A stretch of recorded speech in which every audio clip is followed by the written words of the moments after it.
First chapter शुरू करने वाले हैं। प्रथम अध्याय, क्या नाम है प्रथम अध्याय? दीर्घ जीवितीय अध्याय। किसका है? सबसे पहले चरक का सूत्रस्थान का फर्स्ट चैप्टर, सुश्रुत का फर्स्ट चैप्टर और अष्टांग हृदय का फर्स्ट चैप्टर आपको याद होना चाहिए। दीर्घ जीवितीय अध्याय कौन से चैप्टर का नाम है? बिल्कुल सही, चरक संहिता में हमने फर्स्ट चैप्टर का नाम दीर्घ जीवितीय अध्याय पढ़ा था। सुश्रुत संहिता में क्या पढ़ा था? वेदोत्पत्ति, वेदोत्पत्ति और अष्टांग हृदय का आयुष कामीय अध्याय। सूत्रस्थान का फर्स्ट चैप्टर आयुष कामीय। थोड़ा सा हिस्ट्री के ऊपर चलते हैं। अष्टांग हृदय में कितने स्थान है? हाँ, टीकाकार देख लेते हैं और अष्टांग हृदय में स्थान कितने हैं उसके बारे में थोड़ा सा डिटेल पढ़ेंगे। पेपर ले लीजिए, उसमें आपको लिखना है। बाकी जब पढ़ते चलेंगे हमको वैसे भी याद होता जाएगा ना। 1 मिनट का टाइम कीजिए। अष्टांग हृदय लिखेंगे और अष्टांग संग्रह, ठीक है। सूत्र स्थान में कितने चैप्टर हैं? निदान स्थान में, सूत्र निदान के बाद विमान आता है लेकिन विमान नहीं है। शारीर स्थान, चिकित्सा स्थान, कल्प स्थान और उत्तर तंत्र। तो टोटल स्थान कितने हो गए? 1 2 3 4 5 6। टोटल स्थान इसमें कितने हो जाते हैं? 6 हो जाते हैं। तो अष्टांग हृदय के सूत्र स्थान में कितने चैप्टर हैं? जितने हमने चरक में पढ़े थे 30 यहाँ पे लिखेंगे और उत्तर तंत्र में कितने हैं? 40 चैप्टर है। 30 और 40, 30 and 40। अब यहाँ पे 30 थे तो इसको हमने 10 बढ़ा दिया तो कितना हो जाएगा? 40 हो जाएगा, ठीक है। 30 40 और यहाँ पे 40 था तो यहाँ पे कितना हो जाएगा? उत्तर तंत्र में 50 हो जाएगा। याद करते रहना साथ में, इकट्ठा याद नहीं होगा। तो 30 वहां पे 40, यहाँ पे 30 था। तो अष्टांग हृदय में देखो, अष्टांग हृदय में टोटल नंबर ऑफ चैप्टर कितने हैं? 120। संग्रह में कितने हैं? टोटल नंबर ऑफ चैप्टर 150 है। तो हमको इसमें हर संख्या ज्यादा लेना पड़ेगा, ठीक है ना। आपको पता है निदान स्थान चाहे सुश्रुत हो, चरक हो, अष्टांग हृदय हो, सभी ने निदान स्थान में 16 चैप्टर बताए। सुश्रुत ने भी निदान में 16 है, बाकी चरक ने तो 8 ही बताया, तो 16। अब शारीर स्थान में कितने चैप्टर होते हैं?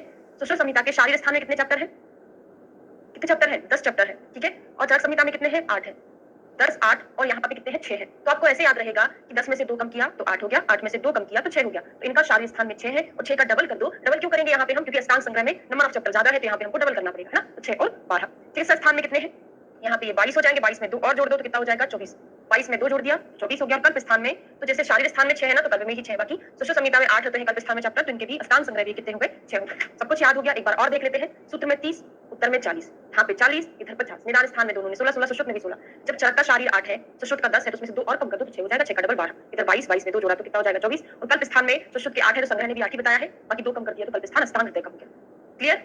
इतना क्लियर सभी को? देखो कोशिश करें उठने की, ऐसा नहीं है उठ नहीं पाते हैं, कोशिश सबको करनी पड़ती है ना, प्रॉब्लम सबको होती है सुबह उठने में, लेकिन कोशिश करेंगे तो देखो शाम को अगर मैं क्लास लूंगी तो आप बहुत बोर हो जाएंगे। 3 क्लासेस कैसे पढ़ेंगे, है ना। इसलिए अपने सुबह का टाइम रखा है ताकि आप जल्दी उठे। 7 बजे तक आप एकदम कंप्लीट फ्री हो जाएंगे ना, 7 बजे से पढ़ाई शुरू कर सकते हैं। आप क्या करते हैं? 7 बजे ही उठते हैं तो 7:30 लग जाता है। अभी आप पूरा फ्रेश होकर बढ़िया बैठे हुए हैं, चाय वाय पी के बैठे हैं पढ़ने। उम्मीद कर रही हूँ ऐसी, ऐसा नहीं कि बेड पे लेट के आप पढ़ाई कर रहे हैं ना, ऐसा नहीं करना है, समझ रहे हैं, ठीक है। कभी भी पढ़ाई सो के नहीं होती, वो नींद में होती है, फिर उसका पढ़ाई का कोई मतलब नहीं रहता। एक तो नींद नहीं हो पाती, दूसरी पढ़ाई भी नहीं हो पाती, तो नींद ले लेके पढ़ाई मत करो।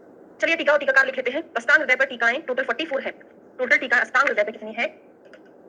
44 टीकाएं हैं और संस्कृत टीका जो है 34 है। संस्कृत टीका 34। तो पूछा जाता है क्वेश्चन कि सर्वाधिक टीकाएं, क्या क्वेश्चन पूछते हैं? सर्वाधिक टीकाएं। अच्छा नहा के बैठे, तभी नहीं करना भैया, नहाना नहीं है, ठंडी में ठंड लग जाएगी, बीमार पड़ जाओगे, है ना। नॉर्मल उठ के बस बैठ जाओ, ब्रश करके बस चाय वाय पी के।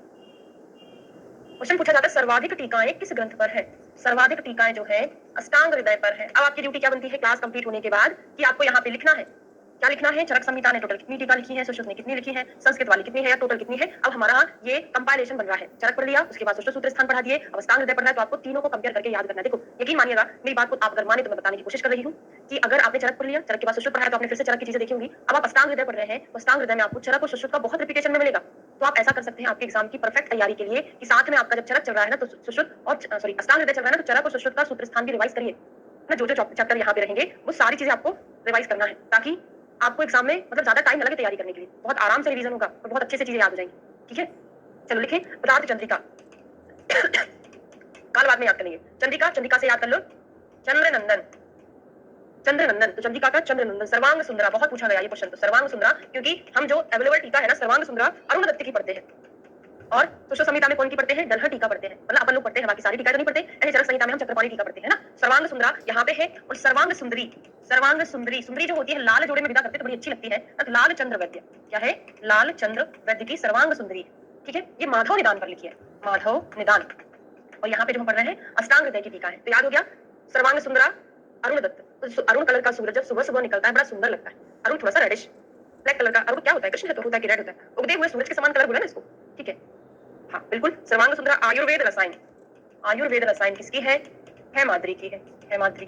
तो हेम, हेम से आप हिमालय लिख दिया मैंने, हेमाद्री। हेम से आप क्या समझ सकते हो? हिमालय समझ सकते हो। तो हेम से हमने हिमालय लिया। हिमालय में आयुर्वेद की रसायन औषधियां मिलती है ना? आयुर्वेद की रसायन औषधियां कहाँ मिलती है? हिमालय में। तो यहाँ पे हेमाद्री को आपको याद करना है। अष्टांग हृदय कूट, वैसे आपके पास हिस्ट्री के जो नोट्स है ना वही खोल के बैठी मैं, फर्स्ट वॉल्यूम है, इसमें सब लिखा है, लेकिन वो आप सर आपको वैसे पढ़ा देंगे, मुझे लिखा के पढ़ाना पड़ेगा ना, इसमें अलग अलग जगह ढूंढना पड़ता है। अष्टांग हृदय कूट, हृदयो घोत, कौन है? आशाधर।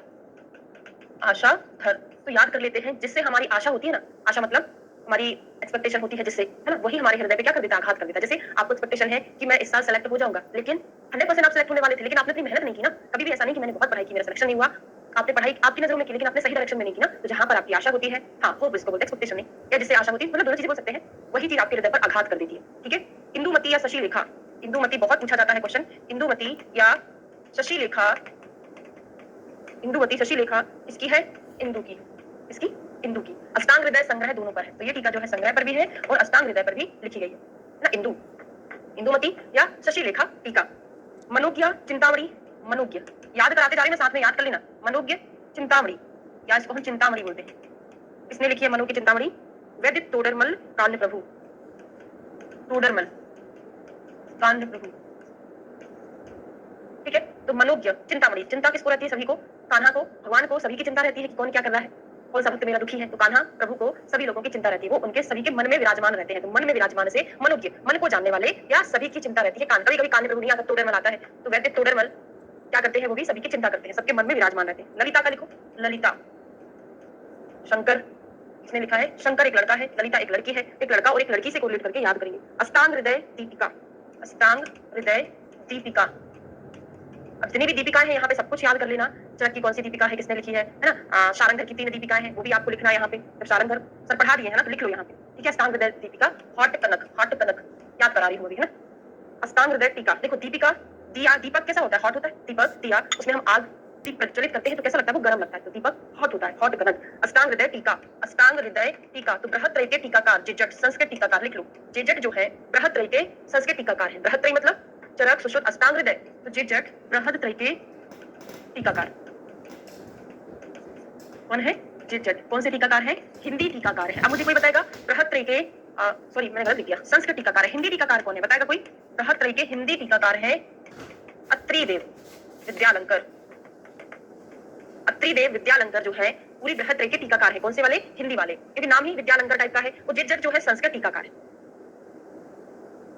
ठीक है, क्लियर हो गया। वाक्य प्रदीपिका परमेश्वर, वाक्य प्रदीपिका किसने लिखी है?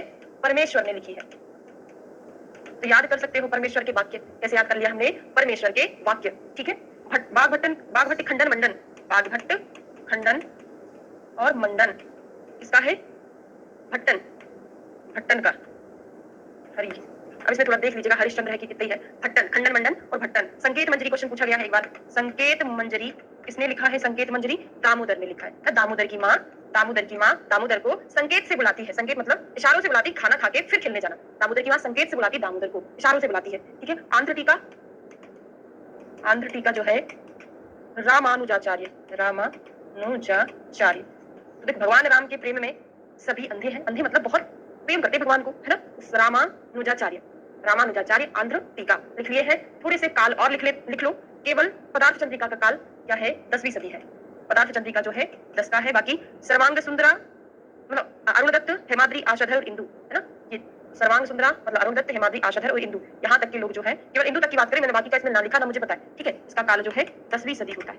अरुण दत्त का पूछ ले, इंदु का काल पूछा जा सकता है। हेमाद्री, आशाधर बड़ी फेवरेट टीका है ये अष्टांग हृदय की। यहाँ तक सभी को सारी चीजें क्लियर है? कोई परेशानी? क्लियर हो गया? आगे बढ़े,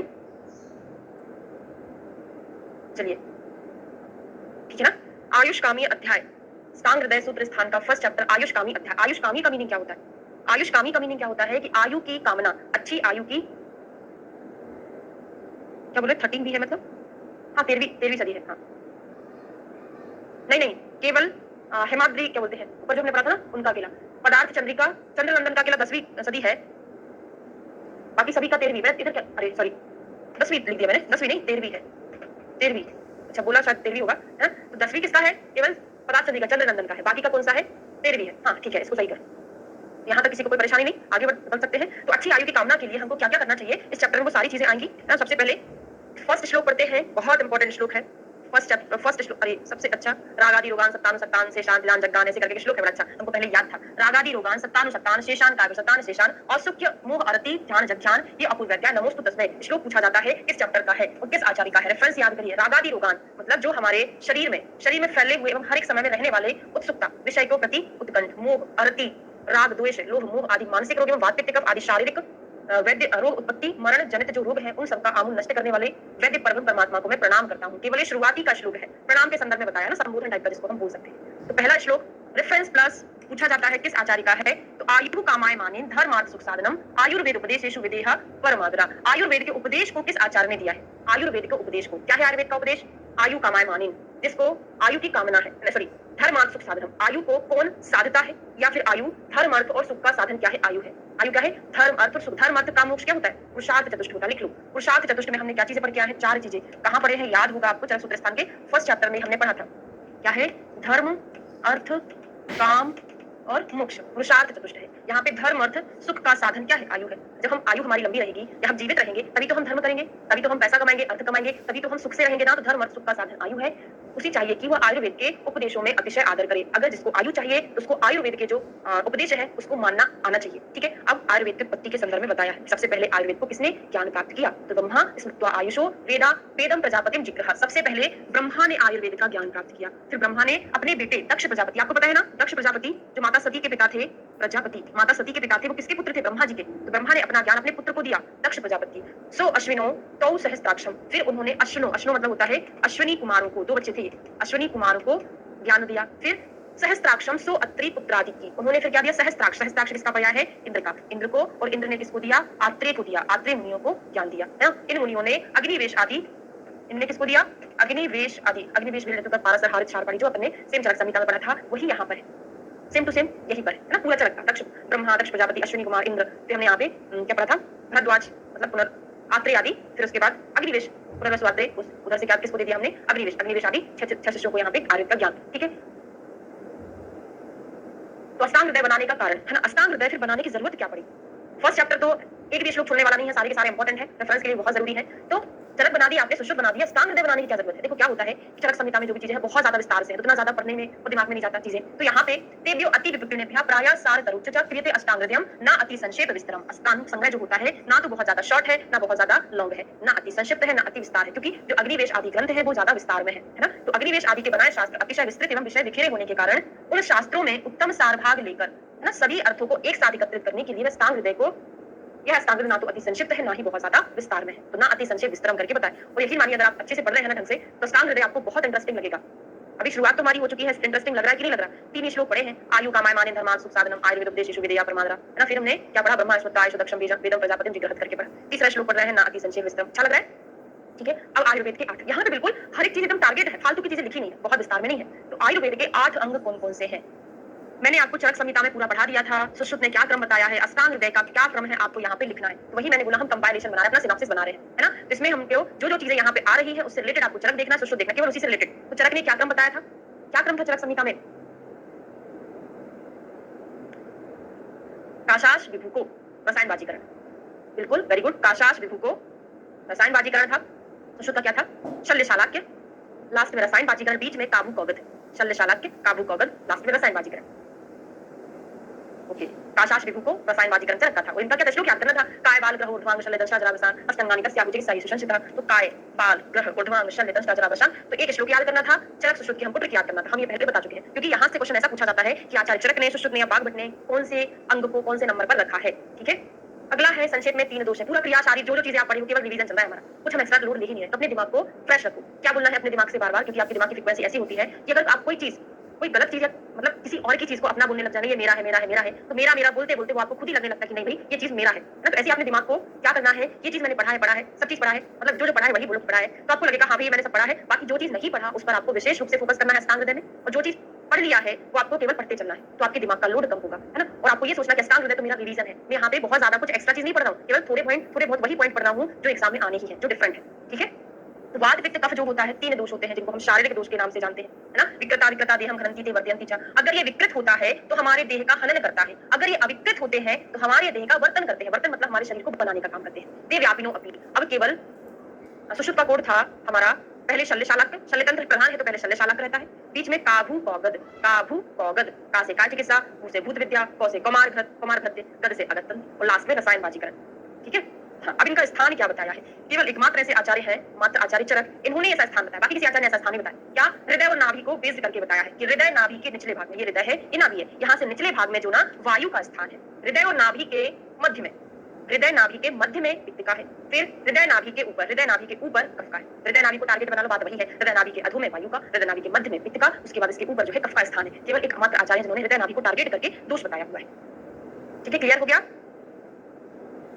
अवस्था देखते हैं, वात पित्त कफ की अवस्था। वयो अहोरात्रि दानम, मतलब दिन रात भोजन, इनके अंत में, दिन के अंत में, भोजन के अंत में, रात्रि के अंत में कौन से दोष की प्रधानता रहती है? वायु की। इन सभी के मध्य में पित्त की और आदि में कफ की। तो यही तो चीज हो गया हमारा। अगर हम ये ट्रंक वाला पार्ट लें तो अंत में वायु का, मध्य में पित्त का, ऊपर कफ का स्थान होता है। जो हमारे शरीर के ट्रंक में होता है, सेम वैसे का वैसा स्थान दिन में होता है ना। शुरुआत में कफ बढ़ेगा, मध्य में पित्त बढ़ेगा और रात्रि के टाइम पे क्या होगा? अंत में वायु की प्रधानता होती है। ठीक है। दोषों की अग्नि का संबंध। कितने प्रकार की अग्नियां होती हैं? 4 प्रकार की होती है। परे होना, क्रियाशाली का रिवीजन चल रहा है, आपके दिमाग पे कोई लोड तो नहीं पड़ रहा। वात के कारण अग्नि विषम होती है, पित्त के कारण तीक्ष्ण होती है, कफ के कारण मंद होती है और समदोष के कारण जो होती है अग्नि कैसी? समान अग्नि होती है। अब कोष्ठ के बारे में बात करते हैं। फिर रिवीजन का पॉइंट आ गया हमारा, हम बहुत बार पढ़ लिए हैं अभी तक कोष्ठ। तो क्रूर कोष्ठ में किस दोष की प्रधानता होती है? आपको पता है, वायु के कारण होता है। क्रूर कोष्ठ वायु के कारण। सिम टू सिम चरक भी ऐसा बताया है। केवल मात्र सुश्रुत ऐसे है जिन्होंने क्रूर कोष्ठ में दोष चेंज कर दिया। उन्होंने क्या बता दिया है? लिखा है बहुवात श्लेष्मा, बहुवात श्लेष्मा, क्रूर कोष्ठ में वात कफ। अभी विमर्श पढ़ाने वाली हूँ, बहुत ज्यादा इंपॉर्टेंट है आचार्य सुश्रुत के अकॉर्डिंग, है ना। इसमें वात कफ है। बाकी चरक हो चाहे सुश्रुत हो, दोनों आचार्यों ने यहाँ पे वात की प्रधानता बताई। मृदु मध्यो मध्यास्याद्य समेर अपि, तो वायु के कारण वस्तुतः कोष्ठ क्रूर होता है, पित्त से मृदु होता है, कफ से कैसा होता है? मध्यम होता है। तो सेम टू सेम चरक को फॉलो कर रहे हैं यहाँ पे स्थांगत। केवल हमको अलग से याद कितना करना था? वात पित्त कफ की समानता से मध्यम कोष्ठ होता है। केवल इतना याद हमको करना था कि यहाँ पे जो सुश्रुत है उन्होंने क्रूर कोष्ठ में वात पित्त दोष बताया। और क्या बताया है? कुल बहुपित्तो मृदु सा दुग्धेन अपि विरच्यते, पित्त के कारण क्या होता है? मृदु कोष्ठ होता है। तो दूध से ही जिसमें विरेचन हो जाता है, रात्रि में अगर उसको दुग्ध दिया है, सुबह उसको मोशन हो जाता है, तो इतना ज्यादा मृदु होता है। बहुवात श्लेष्मा क्रूर सा दुर्विरच्ये, बहुत इंपॉर्टेंट है। दुर्विरच्य कौन सा कोष्ठ होता है? क्रूर कोष्ठ में बहुत खराब लिख लो, क्रूर कोष्ठ होना बहुत खराब। वात कफ की प्रधानता है, याद कैसे करेंगे? क्रूर कोष्ठ बहुत खराब। और आपने पढ़ा है कि अगर क्रूर कोष्ठ व्यक्ति हमारे पास किसके लिए आता है? प्रोसेस के लिए आता है, विरेचन के लिए आता है, तो हम उसमें क्या करेंगे? विरेचन कराएंगे ना तो होगा नहीं, क्योंकि वहां पे वायु इतनी ज्यादा बड़ी होती है, कोष्ठ की अग्नि को तीव्र कर देता है ना। तो क्या होगा? उसको विरेचन नहीं होगा। इसलिए हमको उसकी तुरंत वायु की शांति के लिए अनुवासन मस्ती या निरुमस्ती लेना पड़ता है। जैसे उसकी अग्नि शांत हो, सॉरी वायु शांत हो जाती है, फिर हम उसको विरेचन देते हैं तो आराम से होता है। क्योंकि आप जानते हैं वायु की वृद्धि होती है, इसका रीजन ये होता है, क्यों नहीं होता? वायु की वृद्धि होने से कॉन्स्टिपेशन होता है। अगर शरीर में वायु की वृद्धि है और आप विरेचन करा रहे हैं तो वायु मल को रोकने का काम करता है ना। इसलिए हम उसमें निरुवस्ती देंगे, वायु शांत हो जाएगी, उसके बाद हम उसमें विरेचन कराते हैं। समदोषों से मध्यम कोष्ठ साथ ही साधारण होता है। ठीक है, इनमें कफ को योगवाही माना है, वातुल वर्ण। अब ये नहीं हमको याद करना। अब प्रकृति देखते हैं। प्रकृति कितने प्रकार की? भी रिवीजन चल रहा है हमारा, कोई अलग से हमने याद नहीं किया है। शुक्र आर्तव का जब संयोग होता है, जन्म की शुरुआती में आदि में जब शुक्र शोणित का संयोग होता है, तभी विषयनेर विषि क्रमे, ये बहुत इंपॉर्टेंट है, विषयनेर विषि क्रमे इसके संदर्भ में उपमा दी है। तो जिस प्रकार विष से विष क्रमी उत्पन्न होते हैं, सब है ना, कि विषैले जंतु विष से ही उत्पन्न होंगे, विष ही विष को मारता है या विष ही विष को उत्पन्न करता है, उसी प्रकार जन्म के समय में शुक्र और आर्तव में स्थित वात पित्त कफ से मनुष्य की 3 प्रकृतियां बन जाती है मुख्यतः, वात प्रकृति, पित्त प्रकृति, कफ प्रकृति। यहाँ पे इनकी उत्तमता पूछी जाती है। वात प्रकृति जो होता है क्षीण प्रकृति वाला होता है, वात प्रकृति वाला हीन रहता है। पित्त वाला कैसा रहता है? मध्य में रहता है, बॉडी के तो ये मध्य ही होता है। कफ वाला उत्तम होता है, कफ वाला उत्तम है। लेकिन आपसे उत्तम पूछा जाए कफ वाला, श्रेष्ठ पूछा जाए सम वाला। वात पित्त कफ तीनों से सम प्रकृति बनती है। इसमें उत्तम और श्रेष्ठ में अंतर क्या होता है? क्वेश्चन उठ रहा है दिमाग में कि नहीं? नहीं उठ रहा तो हम ही बता दे रहे। उत्तम मतलब होता है अच्छा, श्रेष्ठ मतलब होता है एक्सीलेंट, एकदम बेस्ट, है ना। श्रेष्ठ मतलब सबसे अपर लेवल का, और उत्तम मतलब होता है उससे थोड़ा कम। ठीक है, वो उत्तम होता है। दोषों के संसर्ग से बनी जो होती है वो निंदित प्रकृति। क्वेश्चन एग्जाम में पूछा है कि जो द्वंद्वज प्रकृतियां होती हैं, द्वंद्वज प्रकृतियां कैसी होती है? तो निंदनीय प्रकृतियों के अंतर्गत आता है। अभी तक कोई लोड नहीं है। लोड ठीक है। अपनी डायरी निकाल लीजिए छोटी वाली, जिसमें श्लोक लिखा था। छोटी डायरी निकाल के श्लोक को पढ़िए। मैंने आपको बोला था आचार्य चरक के अकॉर्डिंग वात पित्त कफ के गुण वाला श्लोक याद करना है, बोले थे। हाँ बिल्कुल, उत्तम वायु, दान वायु, श्रेष्ठ वायु, प्राण वायु बोला पढ़ा है ना। क्या होता है? क्या होता है? रुक्षम शीतम लघु सूक्ष्म, हम ही भूल गए, है ना। वो याद कर लो आप। तो उसमें से किन चीज को हटाना है, किन चीज को ऐड करना है, वो आप क्रिया शारीर में पढ़े हैं। तो आपको यही मैं देख कर ही आप करा ही देती हूँ ना। रिप्लेसमेंट याद करना है हमको बस, क्योंकि एक का ही श्लोक हम याद रख सकते हैं। चरक जी का क्या था? रुक्ष लघु शीत दारुण, नहीं ये तो उसका सूत्र स्थान 12 का था। रुक्ष शीत लघु सूक्ष्म चलो अथ विशुद्धः खरा। चरक जी ने 7 बताए थे बात के गुण, है ना। उनमें से बागभट्ट ने 6 गुण बताए हैं। किसको नहीं माना है? विशद को नहीं माना है, इतना याद रखो, है ना। रुक्ष शीत लघु सूक्ष्म चल विशद खर ये बताया है, उनमें से इसको नहीं बताया है, विशद को हटा दिया। तो याद तो हो गया, चरक के 7 थे, बागभट्ट ने 6 बताए हैं, उनमें से विशद को हटा दिया है। एक ही चीज याद करना और हमेशा कोरिलेट करके याद करिएगा, क्योंकि आप अगर ऐसे ही याद करेंगे तो आपको याद नहीं होगा, है ना। तो एक श्लोक हमने याद कर लिया। अब आ जाइए पित्त में। तो पित्त के भी 7 बताए थे चरक ने। पित्तम स स्नेहम उष्णम तीक्ष्णम च द्रवम अम्लम सरम कटु। पित्तम स स्नेहम उष्णम तीक्ष्णम च द्रवम अम्लम सरम कटु। किसका था? चरक का था। उनमें से किसको हटाया, किसको जोड़ा, ये हम याद कर लेंगे तो हमारा काम बन जाएगा। तो कटु अम्ल को हटा के लघु विस्र जोड़ दिया। क्या है, चरकोक्त माइनस कर दिया किसको, कटु अम्ल को, और बाघभट्ट ने अपना नाम ऐड कर दिया। अपना नाम कैसे ऐड कर दिया, लघु बाघभट्ट। क्या बोल दिया, लघु बाघभट्ट बोल दिया। मतलब कोड है भी ये, लघु से हो जाएगा लघु ऐड कर दिया, बाघभट्ट से हो जाएगा विस्र, बा से बाघभट्ट, बा से ही विस्र। तो बाघभट्ट ने अपना नाम ही ऐड कर दिया, लघु बाघभट्ट जोड़ूंगा मैं तो, और अम्ल को काट डालूंगा, अम्ल को काट डालूंगा, तो अम्ल से अम्ल काट डालूंगा से हो जाएगा कटु। क्लियर हो गया, लघु और विस्र जोड़ा है, विस्र, हाँ विस्र जोड़ा है, ठीक है। तो याद हो गया, कोई तकलीफ, यहाँ तक कोई परेशानी नहीं ना। कटु अम्ल हटा के लघु बाघभट्ट लघु विस्र जोड़ दिया। केवल आपको चरक का श्लोक याद करना पड़ेगा। पित्तम सस्नेहम उष्णम च तीक्ष्णम अम्लम सरम कटु, पित्तम सस्नेहम उष्णम तीक्ष्णम च द्रवम अम्लम सरम कटु, याद कर लेना।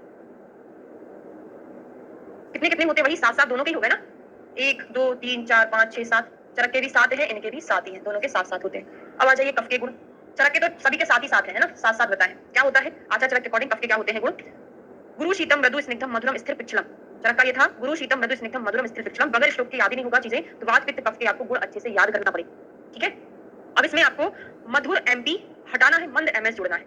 मधुर एमपी, एमपी वाले मधुर बोलते हैं ना, मधुर एमपी को हटा दो, मंद एमएस को जोड़ दो, मंद एमएस ऐड करना है, पॉजिटिव लिख दिया मैंने, ठीक है। तो मधुर एमपी से क्या होगा, मधुर से तो मधुर हो जाएगा, एमपी से हो जाएगा मृदु और पिच्छिल। मधुर से मधुर, एम फॉर क्या हो जाएगा, मृदु और पिच्छिल, क्या हो जाएगा, एम फॉर मृदु, पी फॉर हो जाएगा पिच्छिल, ठीक है। मंद से मंद हो जाएगा, एमएस से हो जाएगा मृष्ण और श्लक्ष्ण, मृष्ण और एस फॉर हो जाएगा श्लक्ष्ण, ठीक है। याद हो रहा है कि नहीं हो रहा, और कब होगा मुझे पता है, जिसको श्लोक याद नहीं है उसको याद ही नहीं, इसलिए मैंने पहले ही बोल दिया था श्लोक याद कर लेना, बात करते कब के गुण और लक्षण के तो याद ही कर लो, है ना। तो मधुर एमपी, मधुर से मधुर, मृदु एमपी, मृदु पिच्छिल को हटा दिया, पिच्छिल को, और मंद मस्म श्लक्ष्ण को उन्होंने ऐड कर दिया है, ठीक है। तो ये हमको बात करते कब के लक्षण याद हो गए, अच्छे से याद हो गए। अब क्षीण हुए कुपित हुए दो दोषों का मिलना संसर्ग है, क्षीण कुपित तीनों दोषों का मिलना क्या है, सन्निपात है, बताइए आपको। धातु कितनी होती है, 7 होती है, कौन कौन सी होती है, सभी को पता है, ससरक मांस मेदोस्ती मज्जा शुक्राणी धातवा, इनके क्या होते हैं, इनको दुष्य बोलते हैं। क्या बोलते हैं इनको, दुष्य कहते हैं। मल किनको कहते हैं, रिवीजन चल रहा है। मल जो है मूत्र शत्र स्वेद आदि को हम मल के नाम से जानते हैं, है ना। वृद्धि समाने सर्वेषां विपरीते विपरीते, सभी को पता है। इन सब दोष दूषित मलों के समान कारणों से वृद्धि होती है। अगर हम धातु वातवर्धक, वात के समान गुण वाले आहार विहार ले रहे हैं तो वात बढ़ेगा, है ना। जैसे पुरुष को बढ़ाने वाले आहार ले रहे हैं, जैसे यव पुरुष जनानाम मासु प्रभु तंत्र ऐसी चीजें ले रहे हैं तो मल को बढ़ाने वाला, मतलब इनके समान गुण वाला आहार लेते हैं तो इन चीजों को बढ़ाता है। अब रस कितने होते हैं, 6 होते हैं। यहाँ से क्वेश्चन शायद एचपीपीएससी अभी 2023 या छत्तीसगढ़ पीएससी में आई था, 100% क्वेश्चन आया था। स्वादु अम्ल लवण तिक्त उष्ण कषाय का, देखो स्वादु मतलब मधुर, मधुर के लिए स्वादु, तो मधुर अम्ल लवण तिक्त उष्ण कषाय का, तिक्त मतलब तिक्त है, उष्ण किसको बोला है, तो आचार्य चरक ने उष्ण जो, सॉरी बाघभट्ट ने उष्ण जो है कटु को बोला है, तिक्त उष्ण कषाय का। अब तिक्त को तो तिक्त ही बोला है ना, तो तिक्त को कैसे उष्ण बोलेगा, तो उष्ण जो है कटु को बोला है, ठीक है। अब मेरी बात को थोड़ा सा ध्यान से समझें। हमेशा हम क्या पढ़ते हैं, मधुर अम्ल लवण कटु तिक्त कषाय, मधुर अम्ल लवण कटु तिक्त कषाय, लेकिन यहाँ पर तिक्त कटु कषाय है, और ये 6 रस जो होते हैं, यथा पूर्वम बलावहा, यही क्वेश्चन पूछा था, कौन सा रस बलवान होता है, यथा पूर्वम बलावहा का मतलब होता है सबसे बलशाली मधुर है, उसे थोड़ा कम अम्ल, थोड़ा कम लवण, थोड़ा कटु नहीं, तिक्त, फिर कटु, फिर कषाय, लास्ट में कषाय सबसे हीन बल वाला है। बच्चे गलत क्या कर देते हैं, यहाँ पे हमारा फ्लुएंसी बना रहता है, मधुर अम्ल लवण कटु तिक्त कषाय, तो गलती कर देते हैं ना। 6 रस है, ये रस पूर्व कम से अधिक बल देने वाले होते हैं। ये चीज क्लियर है, मैंने एचपीपीएससी जो आपको पेपर सॉल्व कराया था वहां पे अच्छे से याद ही करा दिया था। हाँ, पटु लवड़ को बोला है, पटु लवड़ के लिए बोला है ना, लेकिन इन्होंने तो नहीं बोला, कहीं और आएगा वो, शारंगर वर्ग कहीं आएगा, आप देखना वहां पे, ना इधर तो नहीं है। हाँ, जघन्य बल कर पूछा था, हाँ तो यही क्वेश्चन तो आया था वहां पे। रस के कर्म क्या होते हैं, पत्रामालतम घ्रंथि, सभी को पता है, क्या पता है, त्रिस्तिक आदि कफ, ऐसे बता देती हूँ। वात पित्त कफ जो ऋतु के अकॉर्डिंग रस होता है वो कटु वाला वाला नहीं, कोई चेंज नहीं है, पढ़ेंगे ना, भी आने वाला है, चेंज नहीं है, सेम टू सेम वही है ना, अलग से नहीं बताया उन्होंने। देखो, मधुर अम्ल लवण कटु तिक्त कषाय, मधुर अम्ल लवण कफ वर्धक वात शामक, कटु तिक्त कषाय वात वर्धक कफ शामक, ये चीज क्लियर है। एक श्लोक का पॉइंट याद कर लो, कषाय तिक्त मधुराः पित्तम मन्येतु कुर्वते, कषाय तिक्त मधुराः पित्तम मन्येतु कुर्वते। जो कषाय तिक्त मधुर है वो पित्त को शमन करता है, एक ही चीज बस याद करना है। हाँ, चरक का सीक्वेंस चेंज है बिल्कुल, ठीक है। कषाय तिक्त मधुराः पित्तम मन्येतु कुर्वते, इतना याद हो जाएगा बस, ठीक है। बाकी बात पित्त का आपने याद कर लिया, ये पित्त के शामक रस है, इसके जस्ट अपोजिट जो रस होते हैं वो पित्त को बढ़ाने वाले हैं, इन तीनों को छोड़ के बाकी के रस पित्त को बढ़ाएंगे, ठीक है। द्रव्य के भेद कितने होते हैं, तो हमने 3 प्रकार के पढ़े थे, आचार्य चरक के अनुसार भी प्रयोग भेद से नहीं, इस भेद से पढ़े थे भी, बता दो जरा, इस आधार पर हमने पढ़ा था, प्रभाव भेद से, प्रयोग नहीं, प्रभाव से पढ़ा था, इसी को हम कर्म भेद से बोलते हैं। प्रयोग भेद से 2 प्रकार के होते हैं, आहार और औषध, प्रयोग से 2 ही पढ़े थे ना, आहार है औषध है, इसको हमने पढ़ा था प्रभाव भेद से और कर्म भेद से। कौन से, किंचित दोष प्रशमन धातु प्रदूषण स्वस्थ हित टाइप से 3 प्रकार का पढ़ा था, यहाँ पे वही लिखा है, शमनम कोपनम स्वस्थ हितम, शमन करने वाला, कुछ कुपित करने वाला, और कुछ जो होता है स्वस्थ के लिए हितकारी होता है, शमनम कोपनम स्वस्थ हितम, ठीक है। अगला है वीर्य, मुझे लगता है आज आपका क्रिया शारीर का पूरा ही रिवीजन होने वाला है। 2 प्रकार के होते हैं, उष्ण शीत 2 प्रकार के हैं, विपाक 3 प्रकार का है, मधुर अम्ल कटु, मधुर को स्वादु नाम देते हैं, उससे कोई फर्क नहीं पड़ना है। तो जो आत्रेय संप्रदाय है, पुनर्वसु आत्रेय वाला निवेश आदि, और जो बाघभट्ट है वो सेम मान रहे हैं, जबकि सुश्रुत जी ने कितने विपाक माने हैं, कोई हमको बताएगा। आचार्य सुश्रुत ने 2 ही विपाक माने हैं, मधुर विपाक कटु विपाक, इसको ऐसे नाम से नहीं बोलना, उन्होंने गुरु विपाक और लघु विपाक बोला है, गुरु और लघु विपाक बोला है, उसके अंतर्गत मधुर और कटु आता है, उसके अंतर्गत मधुर कटु आ जाता है ना, गुरु लघु स्पेशली उसको नाम दिया है ना, उसके अंदर आता है। अब 20 गुण का श्लोक इन्होंने बताया है, गुरु मंदम हिम स्निग्धम लक्षणम सांद्र मधुस्त्रम गुणाः ससुरविष्टा विंशति सविपर्या। 20 गुण कौन-कौन से होते हैं? गुरु मंद हिम लक्षण सांद्र मधु स्थिरा। तो गुरु मंद हिम स्निग्ध, गुरु का अपोजिट क्या है? लघु, मंद का तीक्ष्ण, हिम का उष्ण, स्निग्ध का रुक्ष, लक्षण का कर, सांद्र द्रव, मधु कठिन, स्थिर सूक्ष्म स्थूल और विशद का पिच्छिल। ये इसके अपोजिट है। कभी-कभी एग्जामिनर इतना ही सिंपल क्वेश्चन पूछ लेता है कि भाई बताओ सूक्ष्म का विपरीत गुण क्या है? याद होना चाहिए, याद कर लेते हैं। देखो कोई चीज हैवी है, गुरु है, उसके अपोजिट क्या होगा? लघु। मंद है, कोई मंद वीर्य वाली औषधि है तो आप उसको तीक्ष्ण वीर्य वाली औषधि से रिप्लेस कर दो। याद हो रहा है? मंद वीर्य वाली औषधि है, काम नहीं कर रही थी सही से, हमने तीक्ष्ण वीर्य वाली औषधि ला दी, तो मंद का तीक्ष्ण। हिम ठंडा है, उसका अपोजिट क्या होगा? गर्म होगा। स्निग्ध है, स्निग्ध का अपोजिट रुक्ष है। श्लक्ष्ण का हो जाता है, श्लक्ष्ण खर, खराब लक्षण याद कर लो, खर से हो जाएगा खराब श्लक्ष्ण सा, क्योंकि हमको श्लक्ष्ण पिच्छिल अपोजिट लगता है कि श्लक्ष्ण का अपोजिट पिच्छिल है, ऐसा नहीं। अच्छा मतलब अलग तो लगता है, जैसा ही लगता है, तो याद करो लक्षण जो है, लक्षण को हमने पढ़ लिया। लक्षण कैसे लक्षण है उसके? अच्छे नहीं है, खराब लक्षण है। सांद्र मतलब क्या है? बहुत ज्यादा कंसंट्रेट होना, उसको हमने लिक्विड कर दिया, तो सांद्र का अपोजिट क्या होगा? द्रव। मृदु, कोई चीज सॉफ्ट है उसको हमने हार्ड में कन्वर्ट कर दिया, सॉफ्ट हार्ड। मृदु कठिन। सूक्ष्म है वो छोटा सा है, मोटा कर दो, सूक्ष्म का स्थूल कर दिया, ठीक है। और विशद का पिच्छिल, विशद का क्या हो गया? पिच्छिल। देखो छल, छल याद करना ना, हम ये भूल जाते थे, हमने तो ऐसे करके याद किया था। हम हमेशा क्या बोलते थे? लक्षण और पिच्छिल का विपरीत भूल जाते थे, तो हमने याद किया लक्षण जो है खराब है, लक्षण जो है खर है, और छल से किसी को विष दे दिया। विशद पिच्छिल, पिच्छिल का छल, छल से किसी को हमने क्या दे दिया? विष दे दिया। इस तरीके से हमको अच्छे से याद हो जाता है, ठीक है। अब रोग के कारण क्या है?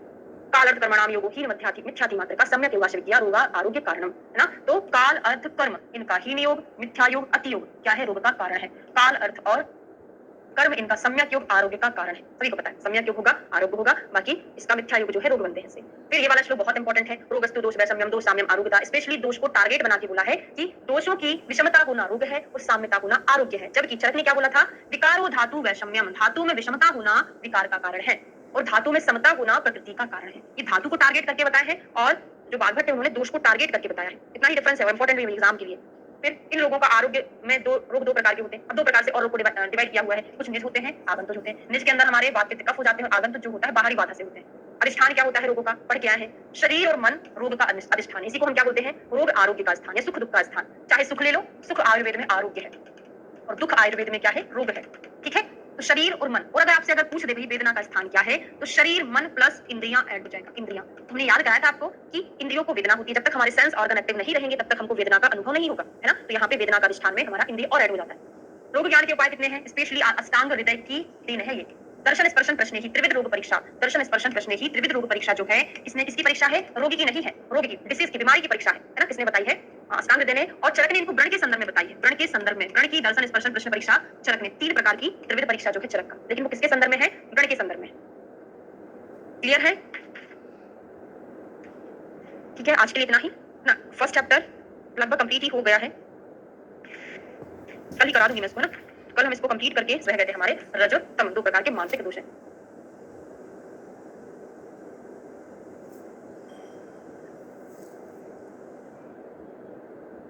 रोगी की नहीं है, रोग की परीक्षा है ये।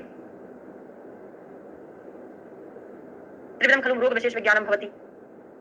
रोगी से पूछकर रोग का परिज्ञान करते हैं ना, रोगी की नहीं सकता ना, रोगी की है, रोगी की परीक्षा करते हैं। रोगी से पूछकर रोगी की परीक्षा करते हैं। देखो कैसे कैसे करते हैं? दर्शन, हमने उसको देखा, उसका बॉडी पोस्चर कैसा है, आगे झुका है, पीछे झुका है, साइड में झुका है, तो हम उसको देखकर ये पता करते हैं कि इसको कोई बीमारी है, बहुत दुबला पतला है, उसको कौन सी बीमारी है। रोगी की परीक्षा क्या होती है? वो प्रकृति विकृति सार संगठन प्रमाण सत्व सात्व आहार शक्ति व्यायाम शक्ति वय शक्ति जो है वो रोगी पर्टिकुलर बॉडी की परीक्षा है। इसमें दर्शन हो गया, स्पर्शन, हमने उसके हाथ को छुआ, गर्म है कि ठंडा है, उसको बुखार है कि नहीं है, रोग की परीक्षा है, ठीक है। प्रश्न ही हमने उससे प्रश्न किया कि आप मोशन कितनी बार जा रहे हैं, लूज मोशन हो रहा था भाई 4 बार जा रहे हैं, 5 बार जा रहे हैं, तो ये क्या है? एक पर्टिकुलर रोगी की परीक्षा है, रोगी की परीक्षा नहीं, ठीक है। समझ आ रहा है? परीक्षेत च रोगी नाम, रोगी को हम परीक्षा करते हैं, मतलब पर्टिकुलर उसके पूछकर देखकर उसके रोगी की परीक्षा करते हैं। क्लियर हो गया? चलिए ठीक है, पढ़ के अच्छा लगा? सुबह उठ के बहुत कम लोग रहते हैं लेकिन ठीक है, लास्ट तक अच्छे हो गए हैं। लेकिन आपको अपने सभी के पास है, बस आपको उन घंटों को मैनेज करते आना चाहिए। 6 घंटे की प्रॉपर नींद के लिए दो, कॉलेज के लिए दो। अगर आपने, देखो नींद के साथ कॉम्प्रोमाइज कर सकते हैं, बाकी के साथ भी कर सकते हैं, वो बता रही कैसे करना है। 24 घंटे में से अगर आप 9 घंटे सोने के लिए निकाल लिए, मतलब ले लिए उसमें, तो 3 घंटे तो वेस्ट हो गए ना। तो 12 बजे सोएंगे, 11:30 बजे सोएंगे आप रात में, और सुबह 5:30 बजे उठेंगे, तो आपका जो 3 घंटे का टाइम था ना वो बच रहा है। उनमें से 1 घंटे का टाइम आप यूटिलाइज कर रहे हो, किसमें कर रहे हो? क्लास में। बाकी के 2 घंटे आप पढ़ने में यूज करोगे। तो मतलब हमने अपने 24 घंटे में से 3 घंटे एक्स्ट्रा कर लिए, है ना। 24 घंटे है सबके पास, आपके पास भी है, तो यहाँ पे आप इतने घंटे बचा लो। उसके बाद ज्यादा बात नहीं करना है, ज्यादा घूमना फिरना नहीं है, आपने 1-2 दिन बहुत मस्ती कर ली है, इसके बाद आपको नहीं करना है, ठीक है। अब आपको पढ़ाई पर फोकस करना है, क्योंकि अब आपके पास 3 से 4 महीने हैं केवल बहुत अच्छा पढ़ने के लिए, है ना। इसमें आपका सारा रिवीजन साथ में चलेगा, एमसीक्यू साथ में चलेंगे, क्योंकि जितनी आप ज्यादा प्रैक्टिस करेंगे उतना ज्यादा आपको थ्योरी परफेक्ट होगी, है ना। समझ में आ रही है बात कि नहीं आ रही है? आपको अपने टाइम को, अपने घंटों को बचाना है। कैसे बचाएंगे? आधे घंटे में खाना खाते थे टीवी देख देख कर, 5 मिनट में खत्म कर लो, है ना? जो खाना खाने के बाद आप वॉकिंग करके अब आपको पढ़ना शुरू करना है कि जो आपके टफ सब्जेक्ट है, रसशास्त्र है, भेषज कल्पना है, द्रव्यगुण है, उसको साथ-साथ लेके चलो ताकि टफ के लिए आप ज़्यादा टाइम ना वेस्ट करें। वेस्ट मतलब ऐसा नहीं है कि अगर आप मैं बोलूँ कि द्रव्यगुण की 300 ड्रग आप एक साथ बैठ के पढ़ लो, पढ़ोगे क्या? नहीं पढ़ पाओगे। पर डे 20-20 ड्रग आप उनको केवल पढ़ना है, कोड से पढ़ना है जैसे हमने आपको पढ़ाया है। अभी भले नहीं हुआ प्रीवियस रिकॉर्डेड में पढ़ा है, बाकी मैं पढ़ाऊँगी तो पढ़ाई दूँगी, है ना? तो उनको डेली पढ़ना है। जिस कांसेप्ट से हमने पढ़ाया उस कांसेप्ट से आप बार-बार रिवीजन करोगे। चरक ने बताया वैसे कि जिस सीक्वेंस से आप पढ़ते हैं हमेशा उसी सीक्वेंस से अगर आप कोई चीज़ रिवीजन करते हैं वो आपको बहुत अच्छे से याद रहती है। स्मृति के कारण है वो। अध्ययन की विधि है। तो हमेशा फोकस पढ़ाई करना, ऐसा नहीं कि भेड़ चाल रहा है, सब लोग पढ़ रहे हैं, हम भी वैसे ही पढ़ लो। केवल दिखाने के लिए पढ़ाई नहीं करना कि मैं इतने घंटे पढ़ रहा हूँ। पढ़ाई आपको किस पर्पस से करना है कि आपने जितना इनपुट लिया है उससे ज़्यादा आउटपुट मिलना चाहिए। पता चले 6 घंटे का इनपुट है, उसमें आपका केवल मात्र 1 घंटे का आउटपुट निकल रहा है। कॉपी खोल के बैठे हैं, बुक खोल के बैठे हैं, सुबह से शाम हो गया 2 ही पेज पढ़ते हैं, तो ऐसी कोई पढ़ाई नहीं होती। टारगेट आपकी जो पढ़ाई है, फोकस पढ़ाई होना चाहिए। अब अभी तक आपने जो भी था ठीक है, हो गया। नए वर्ष में आपको नई शुरुआत करना है और सभी लोग से पूछूंगी मैं शाम को टाइम टेबल बनाया कि नहीं बनाया, बताना है सभी को, ठीक है? जल्दी से 1 घंटे का टाइम है जो मैंने पढ़ाया क्लास में उसको रिवाइज, वैसे सारा चीज रिपीटेशन में ही था, थोड़ी 2-4 श्लोक ही आपको पढ़ना है ना, बाकी पढ़ना तो पूरा है लेकिन आप उनको ज्यादा फोकस करो, बाकी टाइम टेबल बनाओ और पूरा मैनेज करो। आधे घंटे मैंने निकाल लिया, मैडम ने बोला कि द्रव्यगुण पढ़ना है आधा घंटा में, आज से डेली 20 ड्रग या 15 तक डेली पढ़ूंगा। रस गुण गिरपाक फेमिनिन बॉडी कलम जो भी याद हो जाए, ठीक है। अभी आपको बनाना है, मेहनत करो, उसके बाद मैं 1-2 दिन में बताऊंगी। अभी आप खुद से मेहनत करो। आपको वैसे मैं जनरल टाइम टेबल बना दूंगी, है ना? जो लोग केवल घर पे बैठ के तैयारी कर रहे हैं, लेकिन जो लोग इंटर्नशिप में जा रहे हैं, कॉलेज जा रहे हैं, उनको खुद मैनेज करना पड़ेगा ना टाइम टेबल। अपने टाइम के अकॉर्डिंग टेबल बनाना पड़ेगा, है ना? मुझे सबका टाइम तो नहीं पता है, ठीक है? आज से ही आप आधा घंटा सोच लो कि मुझे भेषज कल्पना पढ़ना है, बड़ा टफ रहता है, उसमें बहुत अनुपान रहते, कंटेंट रहते, कैसे याद होगा? रोग अधिकारी बहुत सारे रहते, कैसे याद करूंगा? आधे घंटे तो सबसे अच्छी आपको भेषज कल्पना द्रव्यगुण लगने लगेगा लास्ट तक, है ना? रसशास्त्र डेली ले लीजिए। तो ऐसे सब्जेक्ट जो है डेली आधा घंटा पढ़ेंगे, फिर इसको एक आध दिन बैठ के पूरा पढ़ डालेंगे। तो ऐसे करके पढ़ेंगे ना तो बड़ा इंटरेस्टिंग हो जाएगा। जैसे डेली बोरिंग खाना खा रहे हैं, एक दिन हमने क्या खा लिया? रसगुल्ला जलेबी। आज सागर नहीं है क्लास में, नहीं तो बोलेगा मैडम फिर से रसगुल्ले पे आ गई, है ना? वही है। तो हफ्ते में एक बार मीठा हो जाए, है ना? तो हफ्ते में एक बार क्या डेली आधा घंटे मीठा लेके चलोगे ना तो आपकी पढ़ाई आपको बहुत इंटरेस्टिंग लगने लगेगी, ठीक है? हाँ, बनवा दूंगी मैं। क्या दिला दीजिएगा? शाम को अपन देखते हैं, शाम की क्लास 30 से, ठीक है ना? 6:30 से करेंगे।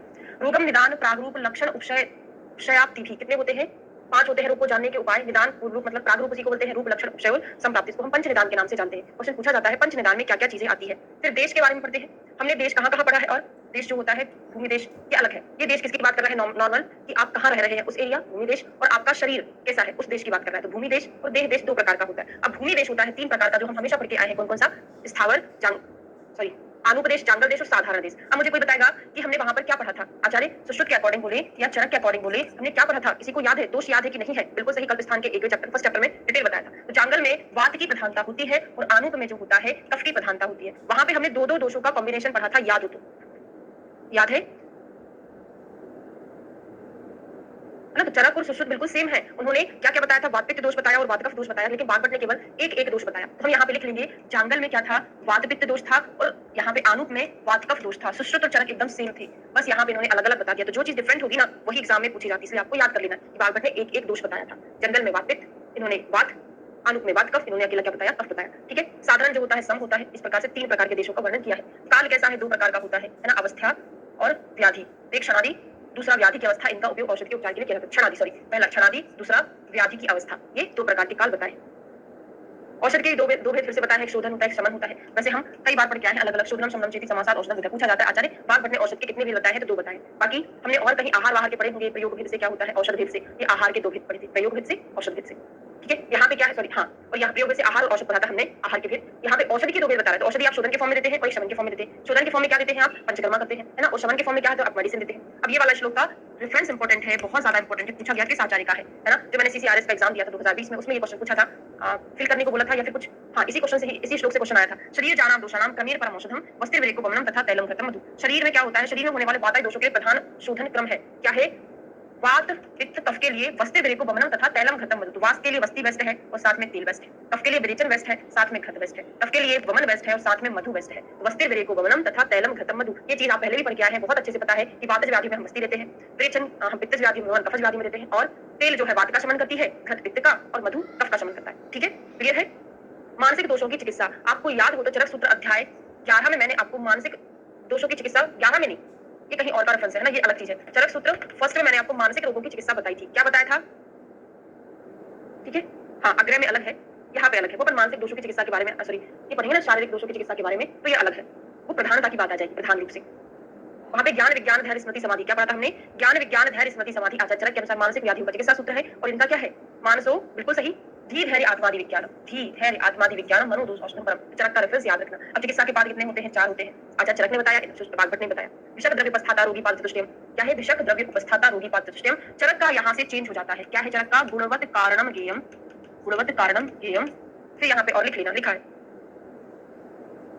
नहीं, यहाँ भी नहीं लिखा है ना? गुणवत्त कारणम ज्ञेयम आगे का क्या होता है मुझे खुद ही याद नहीं है, तो आप लिख लीजिएगा। गुणवत्त कारणम ज्ञेयम आएगा तो चरक का श्लोक है। चिकित्सकस्य निर्दिष्टम प्रत्येकम तत् चतुर्गुणम किसका है? अष्टांग हृदय का श्लोक है। देखो क्या होता है जब हम चरक पढ़ते हैं उसको बहुत विस्तार का भी नहीं है कि बहुत समझ कर उसको पढ़ते हैं, ठीक है? जैसे ही हम सुश्रुत पढ़ते हैं तो हम फिर ये बताते रहते हैं कि हमने आपको चरक में डिटेल पढ़ाया। फिर अगर वही चीज मैं आपको अष्टांग हृदय में पढ़ा दूं, चरक पढ़ लिया, सुश्रुत पढ़ लिया, अष्टांग हृदय में इतना ही स्लो पढ़ाऊंगी तो कोई मतलब नहीं रहेगा। अगर मैंने वो चीज आपको पढ़ा दी है तो यहाँ पे हमको केवल उन्हीं चीजों को मार्क करना है जो थोड़ा सा अलग है, एक्स्ट्रा है, ठीक है? मेरी बात समझ में आ रही है ना आपको? चिकित्सकस्य, हाँ, गुणवत्त कारणम ज्ञेयम चिकित्सक विधीयते, ओके, ऐसे करके आता है ना?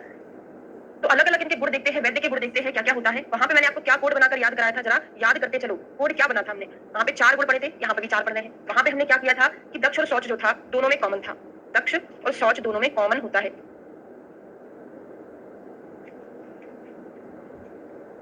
श्रुते पर्यावदात्तम बहुशो दृष्ट कर्मता, हमने SBDS कुछ करके याद किया था। हाँ, वहां पे था श्रुते पर्यावदात्तम बहुशो दृष्ट कर्मता दाक्ष्यम शौचम जो था परिचारक और विषक दोनों में कॉमन था। बाकी पर्यावदात बहुत बार उसने सुना हुआ है, शास्त्र बहुत ज्यादा उसने श्रुते पर्यावदा मतलब होता है बहुत बार सुना, बहु दृष्ट कर्मता बहुत बार उसने प्रैक्टिस किया हो, ठीक है? ये हमने पढ़ा था। यहाँ पर वही है, सूची है ना? दक्ष है, दक्षास तीर्थार्थ शास्त्रार्थ दृष्ट कर्मा सुचिर विचक, वैद्य को दक्ष होना चाहिए पहला, तीर्थार्थ शास्त्रार्थ शास्त्र के ज्ञानों में निपुण होना चाहिए, दृष्ट कर्मा बहुत बार उसने कर्म को देखा और स्वच्छ होना चाहिए, सूची। ये 4 प्रकार के गुण पढ़ के समझ में आ जाएगा, रटने की जरूरत नहीं रहती है ना? अगर आपसे पूछेगा औषधि के 4 गुण तो बहुकल्पम बहुगुणम, बहुकल्पम आप कभी वैद्य का नहीं लगाओगे, इसका मतलब होता है कि उसकी कई कल्पनाएं बनाई जा सकती है, क्वाद के फॉर्म में दो, रस औषधि के फॉर्म में दो, तो वैद्य की कोई कल्पना बना सकता है क्या? नहीं बना सकता ना? तो पढ़ के समझ में आएगा, इतना नहीं रखना है हमको। बहुकल्पम बहुगुणम संपन्नम योग्यम औषधम, मतलब औषधि ऐसी हो जिसकी बहुत ज्यादा कल्पना बना सके। बहुगुणम उसमें गुण जो है ज्यादा अच्छे मात्रा में होना चाहिए, संपन्न होना चाहिए, सारे औषधि रस वीर से संपन्न हो, और योग्य मतलब जिस रोग के लिए हम उसका प्रयोग कर रहे हैं उस रोग को ठीक करने वाली होना चाहिए। परिचारक क्या होता है? अनुरक्ता सुचिर दक्ष बुद्धिमान परिचारिका, मतलब अनुरक्त मतलब होता है रोगी में स्नेह रखने वाला होना चाहिए, सुचिर स्वच्छ होना चाहिए, दक्ष होना चाहिए, है ना? तो सुचि दक्ष जो है यहाँ पर भी कॉमन है, जैसे हमने वहां पर भी पढ़ा था, और चरक संहिता में और यहाँ पर भी कॉमन है, दक्ष और सुचि दोनों में कॉमन है। परिचारक और वैद्य में बुद्धिमान होना चाहिए। परिचारक मतलब जो नर्स है, नर्सिंग स्टाफ है, उसको क्यों बुद्धिमान होना चाहिए? डॉक्टर ने उनको कुछ बता के गए, भूल गए, है ना? तो कैसे काम चलेगा? तो बुद्धिमान होना चाहिए, सुचि दक्ष अनुरक्त और बुद्धिमान होगा। फिर रोगी कैसा होगा? आढ़्यो रोगी, पैसे वाला होना चाहिए। बेशक अवश्यो, ये क्वेश्चन पूछा है, आढ़्यो किसके लिए बताया है? मतलब पैसे वाला, धनवान होना चाहिए। क्यों होना चाहिए? क्योंकि अगर हमने जो मेडिसिन उसको दिया हुआ है, बताया है, पूरी प्रोसेस बताई हुई है, उसके लिए पैसा बड़ा लगता है आयुर्वेद में, है ना? तो उसको दवाइयां खरीदना है, उसके लिए पैसे की जरूरत पड़ेगी ना, तो आढ़्य होना चाहिए। बेशक अवश्य, बेशक के कंट्रोल में होना चाहिए। उसने बोला कि आपको ये दवाई इतने समय खाना, इतनी खाना है, उसकी बातें सुनना, उसको आना चाहिए। ऐसा नहीं कि अपनी अपनी मन की करे जा रहा है, तो ऐसा नहीं होना चाहिए। जैसे आढ़्य रोगी, ऐसे ही स्टूडेंट को भी होना चाहिए, इसके एक शिक्षक के वश में होना चाहिए, जो शिक्षक ने बोला है वो आपको करना है, ठीक है? तो आढ़्य रोगी बेशक अवश्य ज्ञापकः सत्ववान है, ज्ञापकः जानने वाला और सत्ववान होना चाहिए, उसका मन स्ट्रांग होना चाहिए। जानने वाला मतलब क्या है? आपने कोई चीज उसको समझाई है तो समझ में आ जाए। सत्य मतलब अच्छा होना चाहिए, आपने कोई मेडिसिन दी है, थोड़ी बहुत उसको लूज मोशन करा दी, बोलते डॉक्टर बहुत बेकार है, पता नहीं क्या क्या हमको खिला दिया, तो ऐसा नहीं होना चाहिए। रोगी धनवान, बेशक के वश में, ज्ञापक मतलब रोग को बता सकने वाला, तथा धैर्यशाली होना चाहिए, मन स्ट्रांग होना चाहिए। 4 प्रकार के रोग होते हैं। चरक जी ने बोले हैं, कहाँ बोले हैं? रेफरेंस बता दे मुझे। और अष्टांग हृदय ने भी 4 प्रकार के रोगों का वर्णन किया हुआ है। हाँ बिल्कुल, आगे रोग। चरक सूत्र 10 में, ओके। साध्य, असाध्य, फिर उसका फिर से सुख साध्य, प्रच्छ साध्य, साध्य के हो जाते हैं, और असाध्य के क्या हो जाते हैं? या फिर अनुपक्रम्य, या फिर अनुपक्रम्य, ठीक है? तो ये चीज मैं आपको वैसे ही पढ़ा के आ चुकी हूँ, डिटेल में पढ़ाया हुआ है, ठीक है? तो आप चाहे तो वहीं से याद कर ले, एक बार पढ़ लेते हैं, बाकी आपको याद तो वहीं से रखना है, क्योंकि पूरा चरक संहिता से हमारा कवर हो जाता है, ठीक है? तो सुसाध्य जो है प्रच्छ साध्य, है ना? और सुसाध्य 2 प्रकार से होता है ना? हमारा जो साध्य रोग है सुख साध्य, प्रच्छ साध्य, और असाध्य रोग है जो 2 प्रकार से डिवाइड किया है यहाँ पर, अनुक्रम। सर्व औषध क्षमे देहि पीयूना पुंसो जितात्मनः, जिस व्यक्ति की सारी औषध, जिस व्यक्ति का शरीर सारी औषध को ग्रहण करने में सक्षम है ना? जितात्मन है, अमर्गमु, जिसमें रोग मर्म स्थान पे नहीं है तो ठीक हो जाएगा, अल्प हेतु है ना? अग्र उग्र अनग्र रूप, बहुत ज्यादा रूप उग्र नहीं है, है ना? उपद्रव भी नहीं है, तो सारी चीजें नहीं नहीं वाली है ना? वहां पे हमने नाचा नाचा पढ़ा था, यहाँ पे आ करके पढ़ लिया कि ऐसा भी नहीं है, वैसा भी नहीं है, तो रोग कैसा होगा? सुख साध्य होगा। अतुल्य दोष देश ऋतु प्रकृति, दोष दूषित प्रकृति जो है तुल्य ना हो, वहां पे हमने नाचा पढ़ा, तो यहाँ पर भी एक दोष मार्ग, वहां पर भी हमने एक दोष पढ़ा, इधर भी ना पढ़ा। तो ऐसा नहीं है कि आपको वहां से आप पढ़ो, यहाँ से कंप्लीट ना हो रहा है, केवल श्लोक की टर्मिनोलॉजी उन्होंने चेंज कर दी। शस्त्र साध्य में एक ही लाइन देखना था, बताए थे कि जब हम व्यक्ति पर शस्त्र क्षार अग्नि कर्म करते हैं तो उस व्यक्ति को, उस रोगी को दर्द होता है, प्रच्छता होती है, तो शस्त्र आदि साधना, शस्त्र से काटोगे तो कठिनाई होगी ना उसको, तो जो रोग शस्त्र क्षार अग्नि से साध्य होते हैं प्रच्छ साध्य, जिन रोगों में सुख साध्य के अनुकूल एवं विपरीत लक्षण मिश्रित होते हैं वे भी कष्ट साध्य होते हैं ना? संकर व्याधि जो है वही प्रच्छ साध्य है। असाध्य याप में क्या पढ़ा था? वहां पर भी सेम पढ़ा था, शेषत्वाद आयुषो याप्यम पथ्य साध्य पर। आपने थोड़ा बहुत पथ्य का आहार लिया, कुपित हो गया, पथ्य से ठीक हो गया, और शेषत्वाद आयुषो, आयु शेष बची है, तो हमको लगता है कि आयु थोड़ी बहुत शेष बची है तो असाध्य होगा, मतलब अनुक्रम होगा, ऐसा बिल्कुल नहीं है। आयु शेष बची है तो आपको अब याप मतलब पथ्य का आहार करना चाहिए। अगर आप पथ्य कर लोगे तो फिर से जो आयु शेष बची है ना वो नष्ट हो जाएगी, तो ऐसा भी आप याद रख सकते हैं। शेषत्वाद आयुषो। असाध्य में क्या है?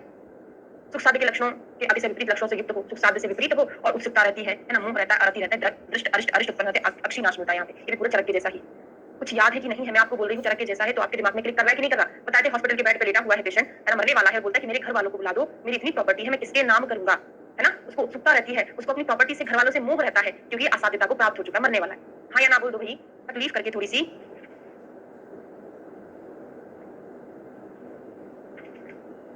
ठीक है, ओके। नींद तो नहीं लग गई थी। शादी होने के बाद भी चिकित्सा के आयोग तो मतलब जो वैद्य मानी होते हैं, जो वैद्य अपने आप को वैद्य मानते हैं लेकिन वैद्य नहीं होता, अगर ऐसे व्यक्ति से आपने ट्रीटमेंट करा लिया तो वो कैसा होता है, ठीक नहीं होता है। अब विषय वस्तु के बारे में बात करते हैं। आचार्य चरक ने अपनी पूरी संहिता की विषय वस्तु कहाँ बताई है? सूत्र स्थान के 30 चैप्टर में। सुश्रुत ने विषय वस्तु मतलब क्या होता है पूरा डिटेल कहाँ बताया है? सूत्र स्थान के तीसरे थर्ड चैप्टर में। 3 में से 0 हटा दो, 3 हो जाएगा ना। अब बागभट्ट ने कहाँ बताया है? डायरेक्ट फर्स्ट ही चैप्टर में बता दिया, तो याद रहेगा फर्स्ट चैप्टर में विषय वस्तु का वर्णन किया है, क्या क्या होता है, कुछ भी चीज हमको नहीं पढ़ना है ना, बस इतना देख लो इस ग्रंथ में कितने स्थान होते हैं, सब कुछ याद हो जाएगा जैसे हम पढ़ते चलेंगे ना। 6 स्थान है बस, ये चैप्टर हमारा कंप्लीट होता है। अगला चैप्टर शुरू करते हैं दिनचर्या। पहला हमारा आयुष काम ये था, आयु की कामना कर ली हमने कि आयु हमारी अच्छी हो, बड़ी हो। उसके बाद हम दिन की शुरुआत कैसे करेंगे, हमारी दिनचर्या कैसी होगी, वो भी हमारी आयु को बढ़ाने में रिस्पॉन्सिबल होती है ना। तो आचार्य चरक ने सुश्रुत ने दिनचर्या का वर्णन नहीं किया, ऋतुचर्या नाम से किया है। उनका मात्रा श्रुति है, तो चरक जी का मात्रा श्रुति है, उसमें उन्होंने उसमें पूरा दिनचर्या का वर्णन किया हुआ। दिनचर्या कर्म नहीं दिया, ऐसे सुश्रुत ने भी नहीं दिया, बागभट्ट ने दिया है। तो दिनचर्या क्या क्या होता है, तो सबसे पहले रिवीजन करते चले। चरक ने दिनचर्या की शुरुआत कब से की है? अंजन से। अंजन से। सुश्रुत ने मंजन से। अंजन मंजन, मंजन ये याद करने का ट्रिक है, उन्होंने दंतोपवन, दंत पवन या दंतोपवन दोनों चीज ठीक है। और बागभट्ट ने सुबह उठने से। सुबह उठोगे तभी तो अंजन मंजन करोगे भाई, बगैर उठ के कैसे अंजन मंजन करोगे, है ना। तो चरक जी ने अंजन से, सुश्रुत ने मंजन मतलब दंत पवन से, तो बागभट्ट ने चाहे वो वृद्ध हो चाहे युवा हो मतलब लघु बागभट्ट हो, दोनों ने ब्रह्म मुहूर्त में उठने से बोला है। तो ब्रह्म मुहूर्ते उत्तिष्ठेत स्वस्थो रक्षार्थम आयुषा, स्वस्थ की रक्षा करने के लिए व्यक्ति को ब्रह्म मुहूर्त में उठना चाहिए। अष्टांग संग्रह ने थोड़ा सा इसको मॉडिफाई कर दिया, तो यहाँ से श्लोक का रेफरेंस बन जाता है। उन्होंने बोला है ब्राह्मे मुहूर्त उत्तिष्ठेत, जीर्णाजीर्ण निरूपयन, आपको खाना पच चुका है या नहीं पचा है, जीर्णाजीर्ण का परिज्ञान करने के बाद ही सुबह उठना चाहिए। तो अष्टांग संग्रह मतलब वृद्ध बागभट्ट, हम क्या देखते हैं कि वृद्ध लोगों को खाना पचने में बड़ी प्रॉब्लम होती है, तो खाना पचा ना पचा ये कौन देखेगा? वृद्ध देखेंगे। तो संग्रह ने जीर्णाजीर्ण बोला, इन्होंने स्वस्थ रक्षार्थम आयुषा करके बताया। और शरीर की चिंता, जीर्णाजीर्ण आदि का पूरा ज्ञान कैसे होता है? सोच विदिष्टता मतलब विचार कर मलोत्सर्ग करें, उसके बाद क्या है? दातुन करने को बोला है। दातुन ने कौन कौन सी दातुन करने को बोला है, कौन सी नहीं बोला है? अष्टांग हृदय का ये क्वेश्चन एग्जाम में पूछा ही जाता है, अधिकतर वही आता है ऑप्शन में। कौन सी दातुन का निषेध है? तो पीलू का निषेध है, विभीतक का निषेध है। ये क्वेश्चन प्रीवियस में आपको कई बार मिलेंगे। श्लेष मातक का निषेध है ना, ये मिलता है ना, ठीक है। तो अर्क, न्यग्रोध, खदिर की, करंज, कुकुब आदि की, है ना। यहाँ पे प्राग भुक्ता, कुकुब, कुकुब मतलब क्या होता है? अर्जुन लिखा होगा, अर्जुन, है ना। प्रातर भुक्त्वा चा मृद्वग्रम कषाय कटु तिक्तम, कटु तिक्त कषाय रस वाली दातुन होती है। आचार्य सुश्रुत ने मधुर रस और ऐड कर दिया, मधुर कषाय कटु तिक्त 4 रस बता दिए, है ना। चरक जी ने भी कटु तिक्त कषाय है, बागभट्ट का कटु तिक्त कषाय है, सुश्रुत ने मधुर रस वाली दातुन बोला है। तो मधुर में कौन सी श्रेष्ठ होती है? निम्बर्ष तिक्ते श्रेष्ठ, कषायेद खदिरस तथा मधुको मधुरे श्रेष्ठ, करंजः कटुके तथा। हमने ऐसा पढ़ा था ना, मधुर में जो है मधुक की दातुन श्रेष्ठ है। मधुक मतलब ये महुआ वाला है कि मुलैठी वाला, ये हमको बता दो। मधुक महुआ है कि मुलैठी है? कौन सी दातुन है वो? बताएं कौन से चैप्टर में पढ़ा है आपने? अनागत बाधा प्रतिषेधी अध्याय, चिकित्सा स्थान का 34 चैप्टर, 34 था, सॉरी 24 था ना। महुआ है, मुलैठी नहीं है वो, देख लो, हम देख लेते हैं। दातुन में मधु को मधुरे श्रेष्ठ, कषाय करंजा कटुके, वो मधुक मतलब महुआ है, मधुक है वो, मधुक नहीं है। शायद कहीं विमर्श में आपने गलत पढ़ लिया होगा, वो मधुक है, महुए की दातुन है ना, महुआ, मुलैठी नहीं है ये, है ना। इसको आप याद रखेंगे।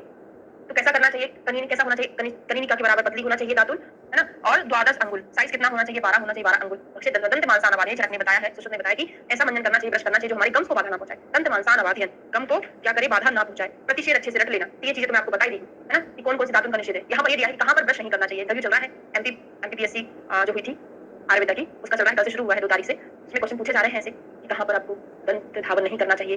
और थ्योरेटिकल क्वेश्चन भी है, मॉडर्न के क्वेश्चन भी है, सब बहुत सारी चीजें प्रैक्टिकल क्वेश्चन भी पूछ रहे हैं। ये भी पूछा था रात्रि में दही निषेध किया है, हम तो बता देंगे भाई रात्रि में दही नहीं खाना चाहिए, पर क्यों नहीं खाना चाहिए ऐसे क्वेश्चन पूछते हैं, है ना। रात्रि में दही इसलिए नहीं खाना चाहिए क्योंकि वो अविषंगी होता है, शोतस का अवरोध कर देता है। और रात्रि में क्या होता है, हमको वैसे ही लघु आहार लेने को बोला है, क्योंकि जब हम सोते हैं तो हमारी अग्नि उतना प्रॉपर वर्क नहीं करती जितना कि हम चलते फिरते हैं, क्योंकि स्वभाव से ही दिन में पित्त बढ़ता है स्वभाव से, दोपहर के टाइम, तो वहां पे अग्नि हमारी तीव्र रहती है। लेकिन जो रात्रि का प्रथम प्रहर आ जाता है तो वहां पे हमारी कफ की प्रधानता हो जाती है ना। फिर धीरे धीरे कफ की शुरुआत में प्रधानता रहेगी तो अग्नि वैसे ही बंद रहती है, तो आप दही खाएंगे तो वो ये शोथ अवरोध कारक होता है ना। इस कारण से हमको नहीं खाना। दांत को कब ब्रश नहीं करना चाहिए? अजीर्ण होगी, वमन होगी। अब जिसको उल्टियां हो रही है, वैसे ही मुंह खराब होना तो काय को ब्रश कराओ, वमन वाले को नहीं कराना, है ना। अजीर्ण होगा, इंडाइजेशन होगा तभी तो वमन होगा ना, तो कोलेट करके याद करो। अजीर्ण हुआ, इंडाइजेशन हुआ तो उल्टियां होने लग जाएंगी, तो उल्टी हो रही तो कैसे ब्रश कराओगे, ठीक है। श्वास बहुत गहरी गहरी सांस ले, पता चले इतनी गहरी सांस ले ले कि ब्रश ही अंदर चला जाए, खांसी ले ले तो ब्रश बाहर चला जाए, ऐसे करके कुछ याद करना। तो श्वास वाला जो मुंह वाली प्रॉब्लम है ना, बुखार में तो उठ ही नहीं पा रहे तो क्या ब्रश करोगे? अर्दित रोगी, फेशियल पास मुंह टेढ़ा हो गया तो ब्रश नहीं कर पाओगे ना, दातुन ना करें। और प्यास बहुत लगी है, तृष्णा, मुंह पका हुआ है, छाले हो रहे, ब्लश हो रहे, और हृदय रोग बहुत इंपॉर्टेंट है। हार्ट में प्रॉब्लम है भाई, वो तो लंबी चलेगी सालों, तो कभी जिंदगी में ब्रश नहीं करोगे क्या? ऐसा बताए हैं। हृदय रोगी को भी ब्रश नहीं करना है, मुखपाक, हृदय और बाकी पूरा इधर वाली प्रॉब्लम, नेत्र के रोग, सिर के रोग, कर्ण के रोग, इनको दातुन नहीं करना। तो देखिए अगर आप इस तरीके से पढ़ते हो ना समझकर, तो जो आपका इंटरव्यू होगा या आपका वाइवा होगा उसमें आपको काम आ जाएगा, है ना, कि मैंने क्या क्या चीज पढ़ा था। अजीर्ण रोगी, वमन का रोगी है, श्वास गहरी तो अंदर ना चला जाए तो श्वास कास में नहीं कराएंगे, ठीक है। मुंह पका हुआ है, मुखपाक है, हृदय का रोग है, नित्य करने के सारे रोग हैं, तो यहाँ पे हमको दातुन नहीं करना। समझकर याद हुआ, एकदम रटकर याद नहीं करना है। स्वाभिरंजन क्या होता है? स्वाभिरंजन नित्यम हितम अक्षरो प्रयोजयेत, चरक ने भी बोला है। और रसांजन का जो प्रयोग है, चरक जी ने बोला है, रात्रि में करना चाहिए, पंचरात्रि अष्टरात्रि में करना चाहिए, 5-8 रात्रि में करना है। ठीक है, इनका स्वाभिरंजन नित्य है, हितम अक्षरों आंखों के हित के लिए स्वाभिरंजन का हमको नित्य प्रयोग करना चाहिए। रसांजन का जो प्रयोग है वो सप्तरात्रि 7 रात्रि में एक बार करना है, एक बार, 7 बार नहीं, एक बार। और चरक जी ने क्या बोला है? 5-8 रात्रि में करना है। ठीक है, अब यहाँ पे ये क्वेश्चन पूछा जाता है कि रसांजन का प्रयोग आप रात्रि में ही क्यों करते हैं, दिन में क्यों नहीं करते? हमारी आंख जो होती है उसमें चक्षुष तेजोस में बस विशेषात श्लेष्मतो भयम, हमारी आंख में विशेष रूप से श्लेष्मा रहता है, आंखों को विशेष रूप से श्लेष्मा से भय रहता है। ठीक है, अगर इसका कोई रिलेशन नहीं है, दूसरी चीज बता रही हूँ, विशेष रूप से उसमें श्लेष्मा रहता है। ठीक है, अगर आप रसांजन का प्रयोग दिन में कर रहे हैं ना, तो आंखों से क्या करेगा? श्रावण कर देगा, श्रावणार्थ रसांजन, आंखों से पानी निकालेगा, मुकस निकालेगा। ठीक है, तो उस कारण से दिन में जो सूर्य की गर्मी होती है उसका विपरीत प्रभाव नेत्रों पर पड़ जाता है, इस कारण से हमको श्रावणार्थ रसांजन का प्रयोग दिन में नहीं करना चाहिए, तेजन पूछा जाता है। तो सप्तरात्रि श्रावणार्थम रसांजन, आंख तेजोमय है, उसे विशेषकर कफ से भय है, कफ को बहाने के लिए 7 रात्रि में एक बार हमको रसांजन का प्रयोग करना चाहिए। रसांजन तीव्र विरेचक होता है, इसको 7 दिन उपरांत बरतना चाहिए, है ना? ठीक है, और रीजनिंग मैंने बता दिया है। नस्य आदि सेवन की विधि देखते हैं। अंजन के उपरांत नस्य, गंडूस, धूमपान, तांबुल, चर्वण क्रमशः करें। अब इनका एक एक चीज हम पढ़ लेते हैं, तो नहीं है यहाँ पे। ठीक है, तांबुल का निषेध कहाँ पर है? तो अपने मॉक भी चल रहे थे, उनमें एक सर ने पूछा था, स्वस्थ वाले बच्चे से पूछा था कि तांबुल का सेवन कहाँ नहीं करना चाहिए।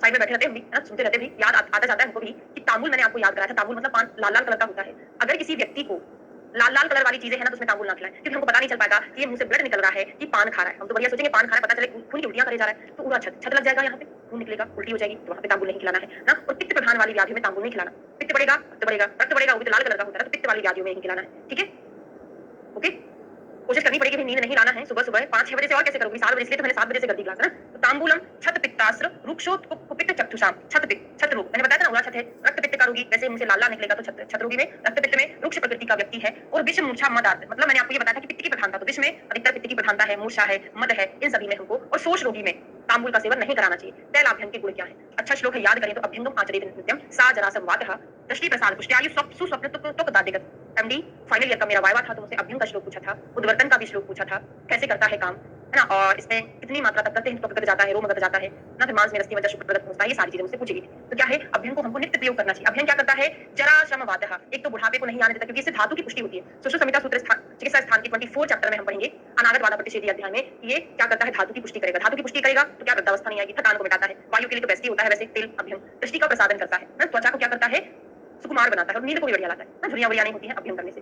और ये क्वेश्चन रेफरेंस के साथ पूछा जाता है, ऐसे कौन से आचार्य हैं जिन्होंने विशेष रूप से सिरहा श्रवण पाद में अभ्यंग करने को बोला, विशेषण विशेष रूप से, कहां पे? सिर में, कानों में और पैर के तलवों में। तो अभ्यंग को सिर, कानों, पैरों में विशेष रूप से करने को अष्टांग हृदय ने बोला है। तो ये बहुत हाईलाइटेड क्वेश्चन है, अष्टांग हृदय का एकदम अलग है, ऐसा किसी और आचार्यों ने कहा नहीं है। ठीक है, तेल अभ्यंग का निषेध, कहां पर तेल का निषेध है, कहां पर नहीं करेंगे? तो देखिए, तेल अभ्यंग जो है वात व्याधियों के लिए इंडिकेटेड है। इसका मतलब क्या हो जाएगा? इसका अपोजिट सोच के देखो, वात व्याधियों के लिए इंडिकेटेड है, जिसमें कटु तिक्त कषाय रस का सेवन किया है, वायु बढ़ा है, तो इसका अपोजिट हो जाएगा कि कफ के लिए अच्छा नहीं है। पढ़ के समझ में आ रहा है क्या हो रहा है? इसकी अवधि नहीं, यहाँ पे नहीं लिखा, वो कहीं और लिखा है, यहाँ पे नहीं है। मैं आपको पंचकर्मा पढ़ाऊंगी ना, सर पढ़ाएंगे, या फिर उसमें लिखा हुआ है ना, वो भी कहीं इधर उधर से करके तो संहिता में आप पढ़ेंगे, वहां पर मिलेगा आपको। ठीक है, तो अपोजिट हो गया ना, बात में करते मतलब कफ में नहीं करते, इसका मतलब क्या हुआ? जहाँ पे कफ की प्रधानता होती है वहां पर हम नहीं करेंगे। तो कफग्रस्त में, है ना, संशुद्ध्या जीना भी, कफ से पीड़ित में वमन विरेचन से इसने शरीर का शोधन किया है ना, और अजीर्ण वाला रोगी है, उसमें अभ्यंग नहीं करना चाहिए। देखो क्यों नहीं करना चाहिए? अगर आप अभ्यंग करेंगे थोड़ा सा इसमें बॉडी में क्लियर बढ़ेगा, क्लियर बढ़ेगा, फिर आप बोलोगे मैडम अंदर कैसे क्लियर बढ़ जाएगा? रोमकूपों के द्वारा इस तेल का क्या होगा? एब्जॉर्प्शन होगा, क्लियर बढ़ जाएगा, क्लियर बढ़ जाएगा, अग्नि को बंद कर देगा, है ना, तो कफज विकार उत्पन्न कर देगा, है ना। वैसे भी इसलिए इसको कफ से पीड़ित वाले में वमन विरेचन से शुद्धि जिसने कराई है उसमें नहीं करना, वमन विरेचन से पहले कराते हैं अभ्यंग, बाद में थोड़ी ना कराते, तो उसमें शुद्धि कराई हुई है और अजीर्ण वाला व्यक्ति है, तो हमको नहीं करना चाहिए अभ्यंग। तो शुद्ध में तरुण ज्वर में भी अभ्यंग का निषेध बोला है, इसका थोड़ा रीजनिंग पढ़ लेते हैं। तरुण ज्वर में भी अभ्यंग का निषेध है।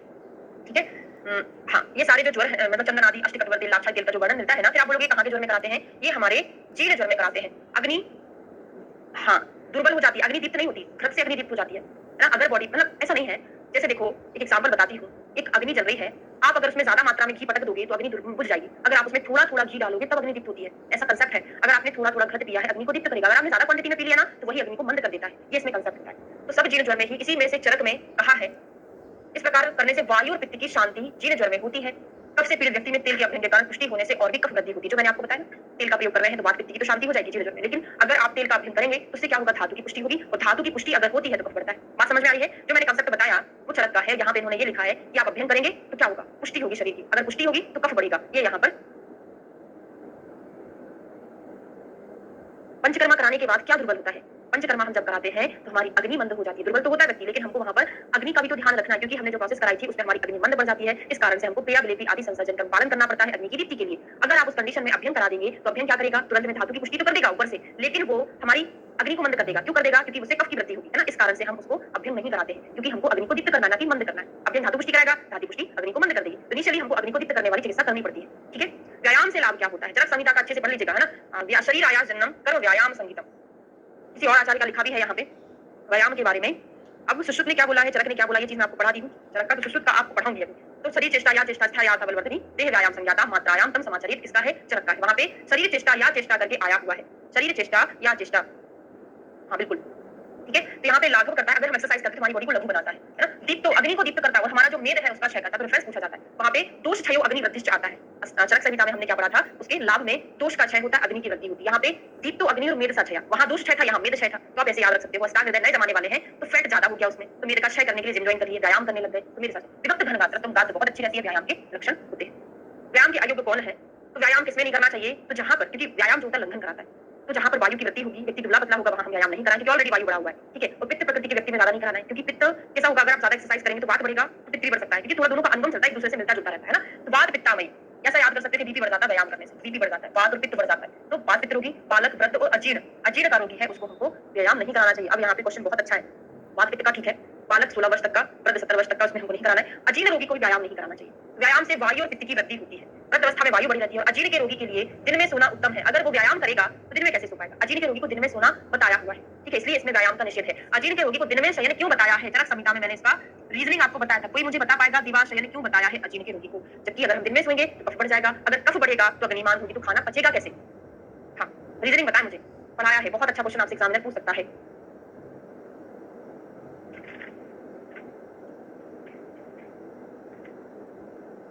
बिल्कुल सही, वेरी गुड। हमने क्या पढ़ा था, देखो इसमें क्या होता है, हाँ इसमें होता क्या है कि हमारा अजीर्ण में क्या होता है कि खाना नहीं पचा, मतलब कहीं ना कहीं मिला के अग्नि हमारी मंद होती है। अग्नि मंद कैसे होती है, हमारे पित्त स्थान को कफ ने आवृत कर लिया था, तो अग्नि मंद हो जाती है। तो हमको पहले अपने स्थान की ओर विशेष ध्यान रख के चिकित्सा करनी पड़ती है, मतलब पित्त की चिकित्सा करनी पड़ती है ना। तो देखो दिन में अगर शयन करेंगे तो यहाँ पे जो दोष है, सारे दोषों ने कफ को आवरण कर लिया था। अगर हम दिन में सोएंगे, कोई एक्टिविटी नहीं होगी, तो सारे दोष अपने स्थान पर वापस आने लगते हैं, अग्नि यहाँ पे अनावृत हो जाती है ना। दिन में सोने से सारे दोष, बिल्कुल, अब सारे दोष जो अग्नि को आवृत किए थे अपने अपने स्थान पर आ जाते हैं, तो अग्नि यहाँ पर दीप्त हो जाती है, क्योंकि वहाँ पे सारी फिजिकल एक्टिविटीज हमारी बंद हो जाती है। दोष जो वहाँ के प्रज्ञाविशन्नाथ पाकात शोतो मुख शोधना, यहाँ पे मतलब शाखाओं से दोष कहाँ चले गए थे, कोष्ठ में चले गए थे, है ना, क्योंकि हमने व्यायाम किया, या मतलब जो भी चीज बढ़ाया, या फिर हमने जो एक्सरसाइज कर रहे थे, इस कारण से अब यहाँ पे क्या हो जाएगा, अग्नि से अनावृत हो जाएगा, ठीक है।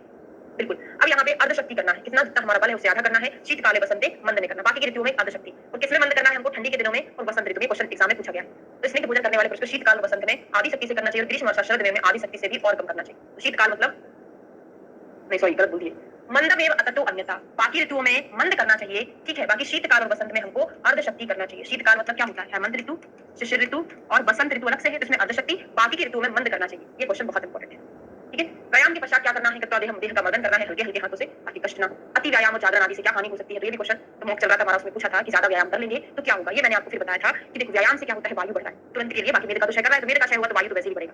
तो जहां पर वायु मतलब वायु बढ़ता है, तो इसमें क्या होगा कि वातजन्य जो विकार है वहां पे नहीं कराना व्यायाम। तो दूसरा, जहां पर पित्त बढ़ा हुआ है, पित्त प्रकोप डिसीज जो है वहां पे नहीं कराना है ना। तो इन कंडीशन में हमको व्यायाम नहीं कराना चाहिए। तो तृष्णा क्षया प्रताम को रक्त पित्ता श्रमा क्रमा अति व्यायाम ताकासु जस छदिष्ट जायते, ठीक है। तो कहां कहां नहीं कराना है हमको, तृष्णा, जिसको प्यास लगी है और एक्सरसाइज करेगा तो प्यास और बढ़ जाएगी। व्यक्ति ऑलरेडी क्षय है, छोटी प्रोसेस है, आप और व्यायाम करा दोगे धातु का और क्षय हो जाएगा, ऑलरेडी मेद का क्षय कराता है ना। तो क्षय है, तमक है, प्रतमक श्वास हो गया, रक्त पित्त है ना, रक्त पित्त वो भी क्षय करा रहा है, ठीक है। थकान है, श्रम है, क्लम है ना, बुखार में तो वैसे नहीं कराएंगे, खांसी चल रही तो कैसे व्यायाम करेगा, उल्टियां हो रही तो व्यायाम भी नहीं कर पाएगा। तो कास ज्वर सर्दी आदि में व्यायाम को नहीं करना चाहिए। आजकल जो क्वेश्चन एग्जाम में निषेध वाले ज्यादा पूछे जाते हैं ना, तो उनको हमको याद रखना पड़ेगा।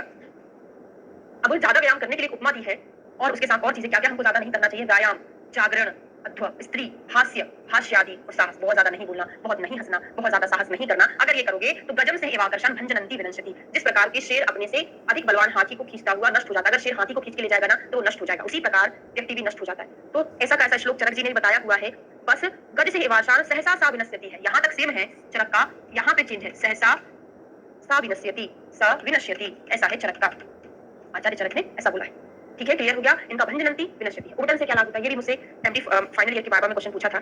उद्वर्तन क्या होता है, उद्वर्तनम तप हरम मेधसा प्रविलायनम स्त्रीकरणम अंगानाम तप प्रसाद कर्म परम। सुश्रुत जी ने क्या बोला है, देखो चरक पहले नंबर पर आते हैं, सुश्रुत दूसरे नंबर पर आते हैं, बागभट तीसरे नंबर पर आते हैं।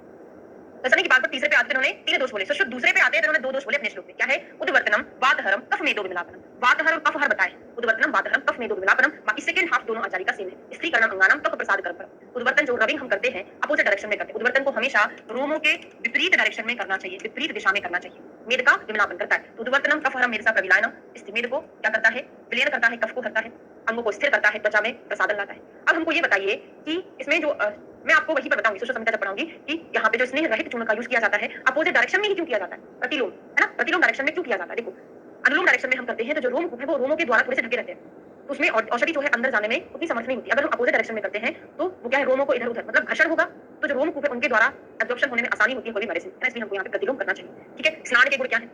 स्नान क्या पढ़े थे हम? पवित्रम रश्यम आयुष्यम स्नानम ऊर्जस्करम परम पढ़े थे ना? पवित्र काम नहाने के बाद करते हैं। और परिमार्जन, पोंछा लगाना क्या पढ़े थे?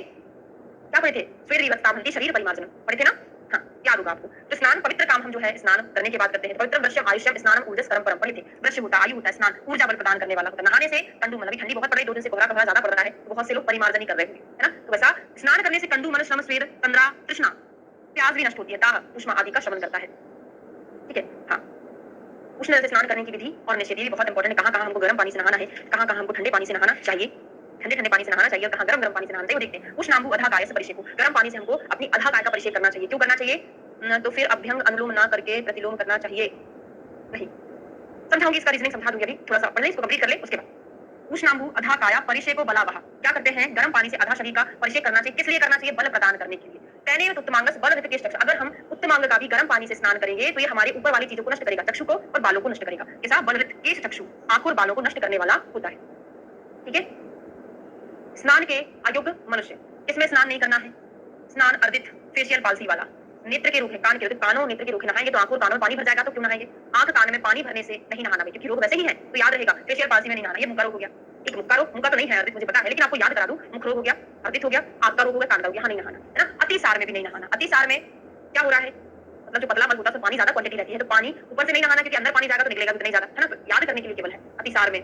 आद्यमान पीनस, जिसको सर्दी जुकाम है वैसे नहीं, अजीर्ण में नहीं नहाते, खाना खाने के तुरंत बाद नहीं नहाते, तो पीनस में, अजीर्ण, भुक्त भक्त में, आद्यमान, इसमें हमको स्नान नहीं करना चाहिए। भोजन तथा मूत्रोत्सर्ग की अवस्था क्या होती है? जीर्णे हितम मितम चान्यम वेगान वीर्यत बलात्, पूर्वगत आहार के जीर्ण हो जाने पर हितकारी पत्य भोजन मात्रा के साथ खाएं। मल मूत्र आदि के अपृत वेगों को बलपूर्वक प्रेरित ना करें। मल मूत्र आदि का वेग उपस्थित होने पर उनका त्याग किए बिना दूसरे कार्य को ना करें। सात रोग को शांत किए बिना दूसरा काम ना करें, पहले रोगों को शांत करना चाहिए। सुख साधन धर्म की प्रशंसा, सुखार्था सर्वभूतानां मता सर्वाप्रत्य सुखम चाना बिना धर्मा तस्मात् धर्म पुरोहित। हमारे जो कर्म है, खाना खाने के बाद हमको किसकी जरूरत पड़ती है? अग्नि की जरूरत पड़ती है। हमने तुरंत खाना खाया, भुक्त मात्रे ही कफ का प्रकोप हो जाता है। खाना जैसे खाते हैं कफ का प्रकोप हो गया और आप सो और गए तो दीवार सोने से कफ और बढ़ जाएगा, तो क्या करेगा वो? अग्नि बंद कर देगा ना, इस कारण से। फिर आप बोलोगे अजीर्ण में क्यों सुला रहे थे? तो अजीर्ण में तुरंत खाना थोड़ी ना खाया था, वो तो रात का पड़ा हुआ था तो पका नहीं है, इसके लिए वहां पे दिन में शयन कराया जा रहा है। यहाँ पे हमने तुरंत खाया, कफ की वृद्धि होती है, हमको पता है कफ बढ़ेगा तो खाना बचेगा कैसे, है ना? अग्नि की जरूरत पड़ती है। ठीक है, हाँ, और जगह भी आता है सही प्राणी प्रति सुख के लिए होती है और सुख बिना धर्म के नहीं मिलते, इसलिए मनुष्य को धर्म परायण होना चाहिए। मित्र शत्रु के प्रति आचरण कैसा है? तो कल्याण करने वाले व्यक्तियों पर श्रद्धा रखकर चले, उनसे सम्मति लो। जो कल्याण नहीं करने वाले हैं उनसे दूर रहें। बिल्कुल सही, आपको ये बहुत ध्यान रखना है, क्योंकि बहुत से दोस्त ऐसे होते हैं आपके सामने अच्छे रहते हैं लेकिन आपके लिए कभी अच्छा नहीं सोचते, ना ही आपको अच्छी सलाह देते हैं। उन लोगों से बचे। आप कोई चीज कर रहे हैं तो आपको उसमें मतलब उसमें उनको बुराइयां दिखेगी, ये चीज मत करो, अच्छा नहीं है आपके लिए, है ना? तो आप समझ लेना कि ये मेरी बुराई करने वाले लोग हैं, उनसे आपको बचना है। ठीक है, 6:30 से होगी क्लास, कल से 6:30 से कर लेंगे, है ना? 6 बजे थोड़ा ज्यादा जल्दी हो जाता है, 6:30 से। दशविध पाप कर्म कौन कौन से होते हैं? दशविध पाप कर्म तो यहाँ पे कायिक, वाचिक और मानसिक 3 में डिवाइड किया हुआ है।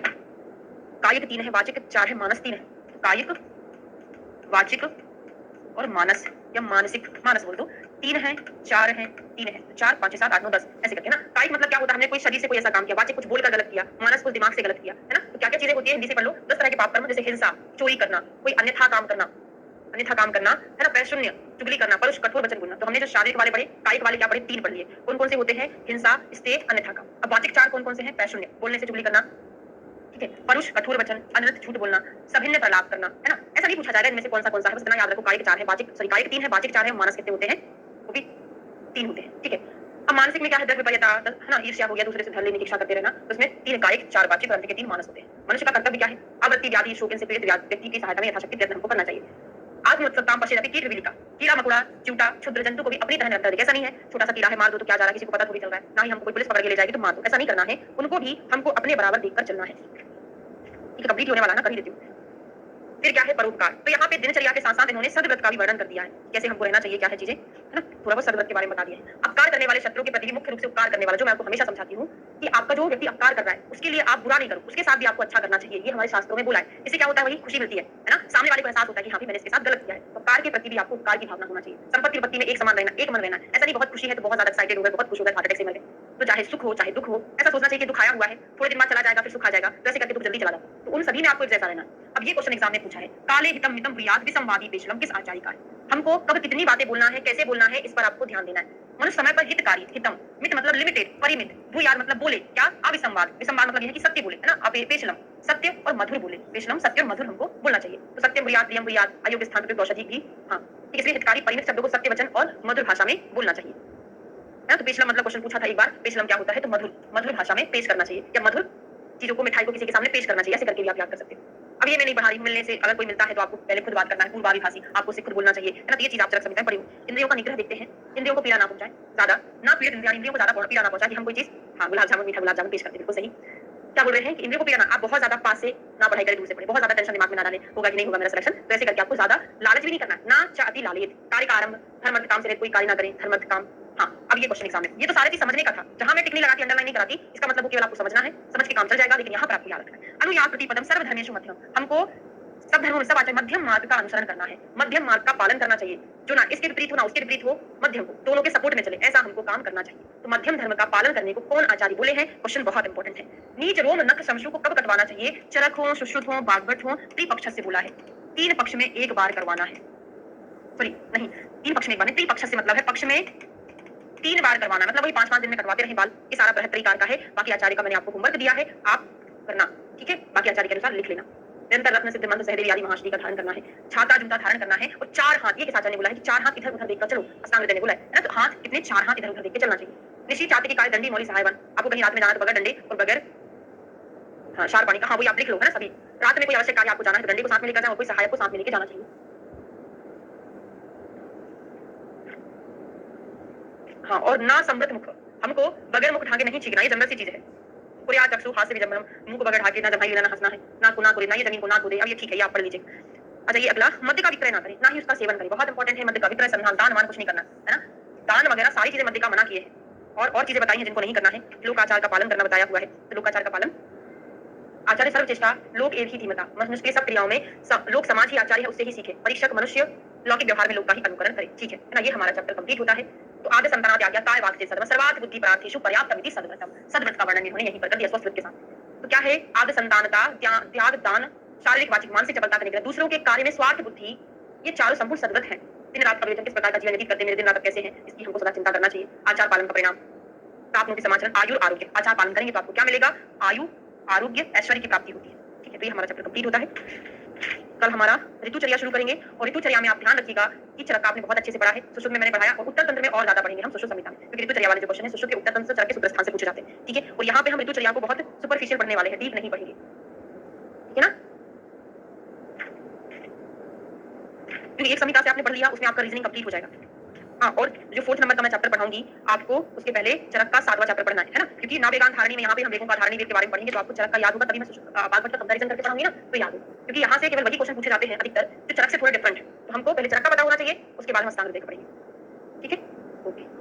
हाँ, अभ्यंग वाला क्वेश्चन हमारा रह गया था। तो देखिए, 2 चीजें होती है, क्या होता है, आप अनुलोम गति से कर रहे हैं, है ना, अनुलोम गति से कर रहे हैं। अभ्यंग जो होता है उसमें तेल के साथ साथ प्रोसेस का इफेक्ट रहता है, प्रोसेस का इफेक्ट रहता है। जैसे मैं आपको क्या बोलते हैं, रेफरेंस के साथ बताती हूँ, सुश्रुत संहिता सूत्र स्थान, चिकित्सा स्थान के 24 नंबर के चैप्टर में बताया है। क्या बताया है कि अभ्यंग जो होता है धातु की पुष्टि करता है ना। तो अगर आप सेम डायरेक्शन से करो, इस पर रिसर्च भी हुई है कि अभ्यंग में तेल के साथ साथ डायरेक्शन का बहुत ज्यादा इफेक्ट होता है। इसमें क्या होता है, ब्लड सर्कुलेशन बढ़ता है ना, जो आप प्रोसेस करते हैं उसमें ब्लड सर्कुलेशन बढ़ता है, तो धातु की पुष्टि करेगा, है ना। और उद्वर्तन में क्या होता है, हमने जो औषधि ली है उसमें कैसी चीजें होती हैं, उष्ण है, तीक्ष्ण है ना। व्यवहारिक विकासी आदि औषधियां उद्वर्तन में हम यूज करते हैं ताकि वो मेद को गलाए। ये दलहन का स्पेशली रेफरेंस है, उन्होंने बोला है कि स्नेह रहित औषधियों का और ऐसी औषधियों का उसमें हम प्रयोग करते हैं जो कफ और मेद को विलयन करे। तो इसमें हमको औषधि पहुंचाना ज्यादा जरूरी होता है अपेक्षा अभ्यंग की, क्योंकि उसमें अगर औषधि रोग के द्वारा पहुंचेगी तो मेद का विलयन करेगी। और आप देखिएगा कि जैसे हम अपोजिट डायरेक्शन में करते हैं तो वो अंदर तक पहुंचने में ज्यादा समर्थ रहती है, क्योंकि वहां पर रोम को थोड़े से विपरीत टाइप के हो जाते हैं। अनुलोम में वो बालों के ऊपर, ये बाल ऊपर वाला है, नीचे के रोम को ढक दिया है, इसका जो बाल है वो नीचे वाले के रोम को ढक दिया है, इसमें औषधि अंदर तक पहुंचाने में ज्यादा समर्थ नहीं है ना। इस कारण से उद्वर्तन में औषधि पहुंचाना ज्यादा जरूरी, क्योंकि वहां पे जो औषधि कफ मेद का विलयन करती है।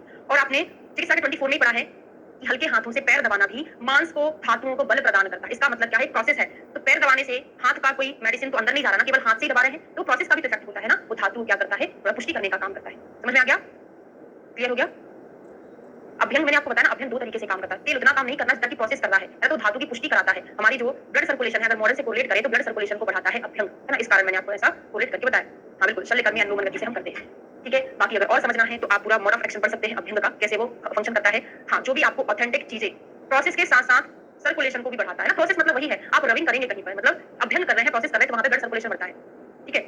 आप गूगल पे सर्च करिएगा, गूगल स्कॉलर पे पूरा जो आयुर्वेदा का है, मॉडर्न मेडिसिन का सारा पेपर पब्लिश आर्टिकल जितने भी होते हैं वहीं से पढ़ा जाता है। गूगल पे गूगल स्कॉलर सर्च करेंगे, गूगल स्कॉलर का कॉलम खुल जाएगा, फिर वहां पे आप जितनी भी चीजें मोड ऑफ एक्शन ऑफ अभ्यंग, है ना, इसका फंक्शन क्या, सारी चीजें सर्च करेंगे, उसमें ऑथेंटिक चीजें मिलती है। कभी भी आपको अगर ऑथेंटिक चीजें पढ़ना है तो केवल गूगल पे सर्च करके नहीं पढ़ेंगे, वहां सही नहीं लिखा रहता, गूगल स्कॉलर पे करेंगे, है ना। कि मैं जितने भी पेपर पब्लिश पेपर पढ़ती हूँ, मैं सारा वहीं से पढ़ती हूँ, क्योंकि वहां पे एकदम सारे जो क्राइटेरिया फॉलो करके पेपर पब्लिश किए जाते हैं तो वो चीज गलत नहीं होती है ना, तो वहां से आप पढ़ सकते हैं, ठीक है। चलो, थैंक यू। इनके पूरे चैप्टर के नाम याद नहीं करना, मैं आपको बता दूंगी स्पेशली किस किस का याद करना है। एक तो पहला याद करना था, पहले चैप्टर का नाम क्या था, आयुष कामी है। दूसरा हमने पढ़ा दिनचर्या, दिनचर्या याद रखना है कहाँ पे वर्णन है, और ऋतुचर्या का भी, ठीक है। और बाकी कहाँ पे शस्त्र का वर्णन किया है, शल्य का वर्णन किया, अग्निकर्म, क्षार कर्म, ये आपको याद रखना है। पंचकर्मा का कहाँ पर किया है, ठीक है। षड ऋतु का वर्णन, 6 ऋतुएं होती है, कौन कौन सी होती है।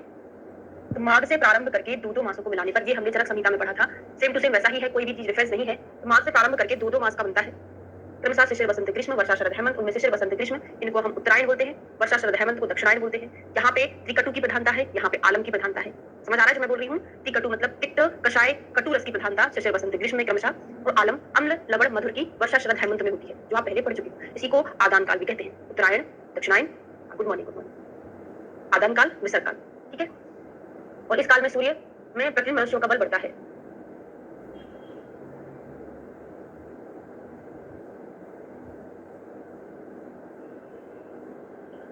इस काल में मनुष्यों का बल बढ़ता है कि घटता है। आदान काल में मनुष्यों का नाम प्रतिदिनम बलम, सूर्य का बल बढ़ता है इसमें, है ना। शिशिर वसंत ग्रीष्म में जो होता है वो मनुष्यों का बल नहीं रहता। अब यहाँ पे अलग लिखा है, मतलब कि चरक संहिता में अलग लिखा रहता है ना, वर्षा शरद हेमंत में मनुष्यों का बल क्रमशः बढ़ता है। हाँ हाँ बिल्कुल वही लिखा, वही समझ रही हूँ। आदानम च तदात्ते निर्नाम प्रतिदिनम बलम, ये सूर्य का बल है, सूर्य का बल बढ़ता है तो मनुष्य का बल घटता है, ठीक है। यहाँ पे सूर्य का बल होगा, मनुष्य का नहीं होगा। बल का उपापचय काल देखते हैं। आप लोग बहुत कम लोग ज्वाइन करते हैं, सुबह 6 साढ़े 6 से कर दी हमने क्लास, फिर भी कम ही लोग रहते हैं। उस समय आदान काल मार्ग के स्वभाव के कारण सूर्य एवं वायु अतिशय तीक्ष्ण थी। कंडीशन याद रखना बहुत इंपॉर्टेंट है, ये हमारा रिवीजन चल रहा है, चरक संहिता पढ़ लिए, सुश्रुत पढ़ लिए हैं, तो अष्टांग हृदय रिवीजन होता है, इससे आपका दोनों चीजें क्या होगा, परफेक्ट हो जाएगा। सही लिखा है क्या, सही लिखा है। आदान काल में सही लिखा है सूर्य, हाँ मतलब सूर्य का बल रहता है वो, अच्छा ऐसा है, अच्छा हाँ ठीक है, सही तो लिखा है, बल लेता है ना, मतलब इसका बल कम होता है, बिल्कुल सही लिखा है, हमने पढ़ने में गलती करती है, ठीक है। सूर्य एवं वायु अतिशय तीक्ष्ण होती है। कंडीशन पूछा जाता है सूर्य वायु का बल कैसा होता है, सूर्य भी और वायु भी बहुत ज्यादा तीक्ष्ण होता है, रुक्ष होता है, उष्ण होता है। इस कारण से आदान काल में क्या होता है, पृथ्वी के सौम्य गुण को कम कर देता है, सौम्य गुण को कम होने से क्रमशः तिक्त, कषाय, कटुरस बलवान होते, इसलिए आदान काल आग्नेय काल है। ये चीज हमने आपको सब जगह पढ़ा दिया है, तिक्त, कषाय, कटुरस की प्रधानता होती है। ऋतु दक्षिणायन, उसके बाद की जो 3 ऋतुएं होती है उनको हम दक्षिणायन कहते हैं। यह विसर्ग काल कहलाता है, इसमें बल का विसर्ग होता है, इसमें व्यक्ति का बल बढ़ता रहता है, ठीक है। इस समय सोम बलवान रहता है, चंद्रमा, और वहां पर क्या होता है, बलवान आदान काल में सूर्य बलवान तो व्यक्ति का बल घटता है, यहाँ पे चंद्रमा बलवान तो व्यक्ति का बल तेज होता है, और सूर्य का तेज कम हो जाता है। बादल, वृष्टि और शीत वायु से भूमि का ताप शांत होता है, इसलिए इस काल को क्रमशः अम्ल लवण मधुर ये स्निग्ध रस बलवान होते हैं, जिसको हम आलम करके कोड बनाकर याद कर लिए थे, ठीक है। अगला श्लोक है शीते अग्नियम वृष्टिम घर में अल्पम बलम मध्यम तु शेषियो। क्वेश्चन बहुत इंपॉर्टेंट है, स्पेशली बागभट्ट का है। शीत ऋतु, स्पेशली बागभट्ट का मतलब श्लोक बागभट्ट का है, बाकी चरक संहिता में आपने ये पढ़ा है। आदावंतेचा मध्येचा मार नहीं क्या विसर्ग आदानियो निर्णाम करके था, आदावंतेचा मध्येचा विसर्ग आदानियो निर्णाम, ये श्लोक था। सेम ऐसा ही यहाँ पर लिखा, लेकिन थोड़ा सा अलग टाइप से लिखा है। शीते अग्नियम, शीत मतलब हेमंत शिशिर ऋतु में मनुष्य का बल कैसा होता है, श्रेष्ठ होता है। वृष्टि घर, वृष्टि मतलब होता है वर्षा, घर मतलब होता है गर्मी, है ना। तो बरसात और गर्मी में न्यून बल होता है, और शेष ऋतुओं में शरद और बसंत ऋतु में मध्यम बल होता है। ये बहुत इंपॉर्टेंट है, शरद वसंत ऋतु में बल कैसा है, मध्यम। हमने वहां पे क्या पढ़ा था, शिशिर वसंत ग्रीष्म, वर्षा शरद हेमंत। तो शिशिर और हेमंत में बल अच्छा, बसंत और यहाँ पर मध्य की ऋतु कौन थी, शरद थी, उसमें क्या रहता है, मध्यम। और सबसे लास्ट ऋतु आदान काल की सबसे लास्ट, विसर्ग काल की सबसे प्रारंभिक ऋतु वर्षा। तो ग्रीष्म ऋतु, वर्षा ऋतु में जो बल होता है वो न्यून होता है। ये चीज समझ में आ तो रही है कि नहीं आ रही है, जरा पढ़ा है आपने तो सारी चीजें आपको समझ आ रही होंगी, स्वस्त्र भी आपका हो चुका है, क्लियर होता जा रहा है। इसलिए मैं लिखा के नहीं पढ़ा, क्योंकि ये सब चीज आप पढ़े हो, फिर भी रिवीजन करते चल रहे हैं ना, ठीक है, ओके हाँ। हेमंत ऋतुचर्या के बारे में पढ़ते हैं तो हमने क्या पढ़ा था हेमंत ऋतुचर्या में कि यहाँ पर ठंडी रहती है, ठंडी होने के कारण हमारे शरीर को बाहर की ठंडी वायु स्पर्श करती है तो हमारे अंदर की अग्नि बाहर नहीं निकल पाती, अंदर की अग्नि बाहर नहीं निकलेगी तो अंदर ही अंदर वो और ज्यादा प्रदीप्त हो जाती है। इस कारण हेमंत ऋतु में अग्नि बहुत तीव्र होती है। हेमंत ऋतु में अग्नि अगर तीव्र होगी तो हम यहाँ पर अगर लघु भोजन करेंगे तो हमारी अग्नि उस भोजन को बचा के हमारे शरीर को बचा डालेगी। इस कारण से हमको हेमंत ऋतु में कैसा भोजन लेना चाहिए, गुरु भोजन लेना चाहिए, है ना, पढ़े थे। और यहाँ पे अधिकतर कफ की प्रधानता वाले भोजन लेना चाहिए क्योंकि यहाँ अग्नि जो है बहुत तीव्र होती है, तो उसको नॉर्मलाइज करने के लिए ऐसा हमने पढ़ा था। पूरा वैसे का वैसा श्लोक से याद करने की जरूरत ही नहीं है, हिंदी बस पढ़ो, रीजनिंग क्वेश्चन यहाँ से पूछे जाते हैं। तो रात्रियों के लंबे होने से भूखा होते हुए प्रातः काल ही शौचादि प्रथम करें, आवश्यक कार्य संपूर्ण करके बातक तेलों से अभ्यंग सिर पर तेल। तो यहाँ पे ठंडी हवा चलती है, हमारा शरीर रुक्ष हो जाता है, होता है ना हेमंत ऋतु में स्किन कितनी ज्यादा रफ हो जाती है ठंडी में, तो हम उसमें तेल लगाते, तेल का अभ्यंग विमर्दन है ना, कुश्ती युक्ति पूर्वक पांव से मर्दन पीछे से करें, तो युद्ध हम कुशलम साधन यहाँ पे पूछा जा सकता है। युद्ध करना ना, सार्ध पाद घातम चारित्र का पैरों से दबाना, पाद घात करना इस ऋतु में कहा गया है। स्नान भोजन आदि की व्यवस्था क्या होती है हेमंत ऋतु में, इसके उपरांत चूर्ण आदि के उद्वर्तन से स्नेह को दूर करके विधि पूर्वक स्नान करें। ऐसा कुछ नहीं पूछा जाएगा, बात की किस गुण में वृद्धि होती है, शिशिर वसंत ग्रीष्म वर्षा शरद हेमंत, तो यहाँ पर आलम मधुर रस प्रधान होता है। यहाँ पे ऐसा नहीं बात के किस गुण में वृद्धि होती है, ऐसा नहीं लिखा है, बस यही है कि यहाँ स्पेसिफाई नहीं किया है ना।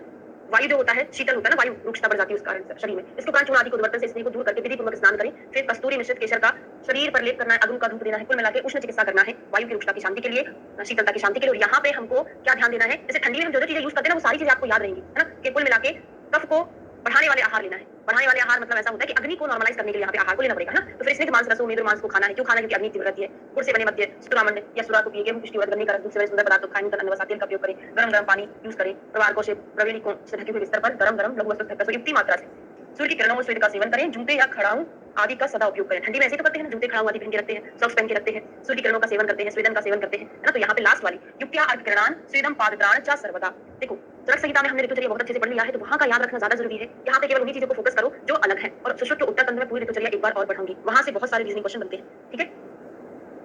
हेमंत ऋतु में संभोग्य स्त्री तीव्र उनुस्तन शोणिया समदा प्रमदा प्रिय हरंती शीतम उष्णांग्यो धूप कुंकुम युवने। श्लोक बहुत इंपॉर्टेंट है, हमने वहां पे प्रकामाम चा निषेवते ऐसे करके एक श्लोक पढ़ा था हेमंत ऋतु, याद हो तो प्रकामाम करके पढ़ा था, प्रकामाम चा सेवते कुछ श्लोक था हेमंत ऋतु में, यहाँ पर वही होता है हरंती शीतम उष्ण अंगयो धूप कुंकुम युवने।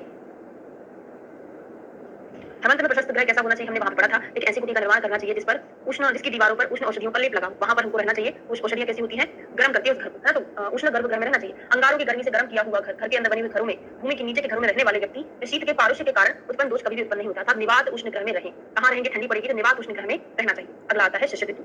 शिशिर ऋतु हमने वहां पर ही पढ़ा था कि हेमंत के समान होता है, बस एक डिफरेंस होता है कि शीत ऋतु में शिशिर ऋतु में हेमंत ऋतु की अपेक्षा ठंडी बहुत ज्यादा रहती है। तो अन्य विधि कार्यम शिशिर अपनी विशेषता, विशेषकर यह विधि शिशिर में ही बरतनी चाहिए जो हमने हेमंत में पढ़ी है। बस यहाँ पर एक ही चीज ज्यादा होती है, शीत अधिकम, शिशिर में शीत अधिक होती है।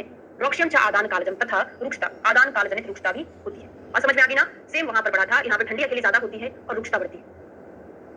वसंत ऋतु तो शिशिर सॉरी हेमंत हो गया, फिर शिशिर हो गया। अब आपसे क्वेश्चन ऐसा पूछा जा सकता है, बाघ भट्ट ने ऋतुचर्या का वर्णन किस ऋतु से शुरू किया है, चाहे चरक हो, सुश्रुत हो, बाघ भट्ट हो, सभी ने हेमंत ऋतुचर्या से वर्णन शुरू किया है। काउंटिंग तो वही इसके करते हैं, शिशिर वसंत ग्रीष्म वर्षा शरद हेमंत, लेकिन डिटेल में वर्णन की बात करें तो हेमंत से किया है। वसंत में क्या होता है, कफ का प्रकोप होता है ना, तो इस ऋतु में हमको कफ को कम करने वाले आहार विहार का सेवन करना चाहिए, ठीक है। और कफ को आहार के साथ साथ हमको कर्म भी ऐसा ही करना चाहिए यहाँ पे जो कफ को कम करे। कफाशितो ही शिशिरे वसंते अर्कांशु तापितः, ये बहुत इंपॉर्टेंट है। हेमंत सॉरी शिशिर ऋतु में संचित हुआ कफ, आचार्य चरक के अनुसार कफ का संचय कब होता है, हेमंत ऋतु में कफ का संचय होता है, ठीक है। और बाघ भट्ट ने बोला है शिशिर ऋतु में कफ का संचय होता है, ये डिफरेंट है, बहुत इंपॉर्टेंट है ना। तो शिशिर ऋतु में जो कफ संचित है, वसंत ऋतु में अर्कांशु तापितः, सूर्य की गर्मी से वो पिघल जाता है, पिघलने के बाद वो तरह तरह के रोग उत्पन्न करता है हमारे शरीर में। इस कारण हमको वसंत ऋतु में कफ हर उपाय करना है, जैसे तीक्ष्ण वमन करा देना चाहिए, वासंतिक वमन करवाते हैं, है ना। और लघु वृक्ष भोजन का सेवन करना चाहिए, क्योंकि इस समय कफ का प्रकोप होता है। तो जस्ट वात को बढ़ाने वाले आहार ना बोल के इसको ऐसा बोल सकते हैं कि कफ को कम करने वाले आहार लेना, लघु वृक्ष भोजन, व्यायाम उद्वर्तन घात, श्लेष्माणाम उल्बणम, यहाँ पे श्लेष्मा की प्रधानता होती है, ठीक है। पुराणियम गोधूम सहकार रस उन्मिश्रण स्वाद प्रिया अर्पितान, ठीक है। और बाकी लास्ट में देखिए आसो अरिष्ट है, वदिका माध्विक, शृंगवीरांबु सारांबु मध्वांबु जलादंबु, है ना। तो शृंगवीर का पानी ये बहुत इंपॉर्टेंट है, अदरक का पानी, सारांबु मध्वांबु जलादंबु, इसका सेवन करना चाहिए। कुल मिलाकर ये कफ का लेखन करने का काम करते हैं, ठीक है। इसका हिंदी पढ़ लेते हैं एक बार। क्या बोला है कि सूंठ को पकाया जल, सूंठी वाला जल, क्योंकि बसंत में सूंठी वाला जल जो है क्या करेगा, कफ का लेखन करेगा। सारांबु असन आदि का पकाया जल, मधु का शरबत, मधु भी लेखन का काम करता है। और नागर मुठा से सिद्ध जल पीना है। लास्ट का ही केवल इंपॉर्टेंट है इस संहिता से, क्योंकि बाकी का इंपॉर्टेंट है लेकिन वो चरक संहिता से हमारा कवर हो जाता है। इतना याद रखेंगे आप, शृंगवीर सारांबु मध्वांबु जलादंबु कहां पर पिया जाता है। और हमने हेमंत ऋतु से एक स्पेसिफिक याद किया था, क्या याद किया था, लास्ट का पेज पलटा के देख लो। युक्त्या अर्घ किरणान स्वेदम पादत्राणाम च सर्वदा, हमको सूर्य किरण का स्वेद का सेवन करना चाहिए, हमेशा जूते चप्पल को पहन के रखना चाहिए।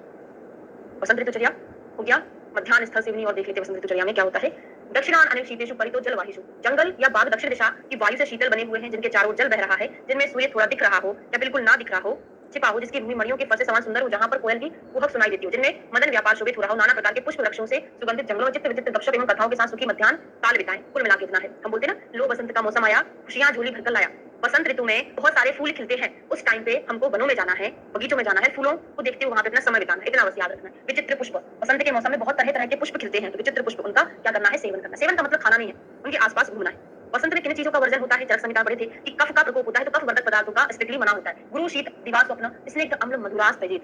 गुरु शीतल पदार्थ दिन में सोना, कफ बढ़ेगा नहीं सोना चाहिए, स्निग्ध अम्ल मधुर वस्तुओं को छोड़ देना चाहिए। अगला आता है ग्रीष्म ऋतुचर्या।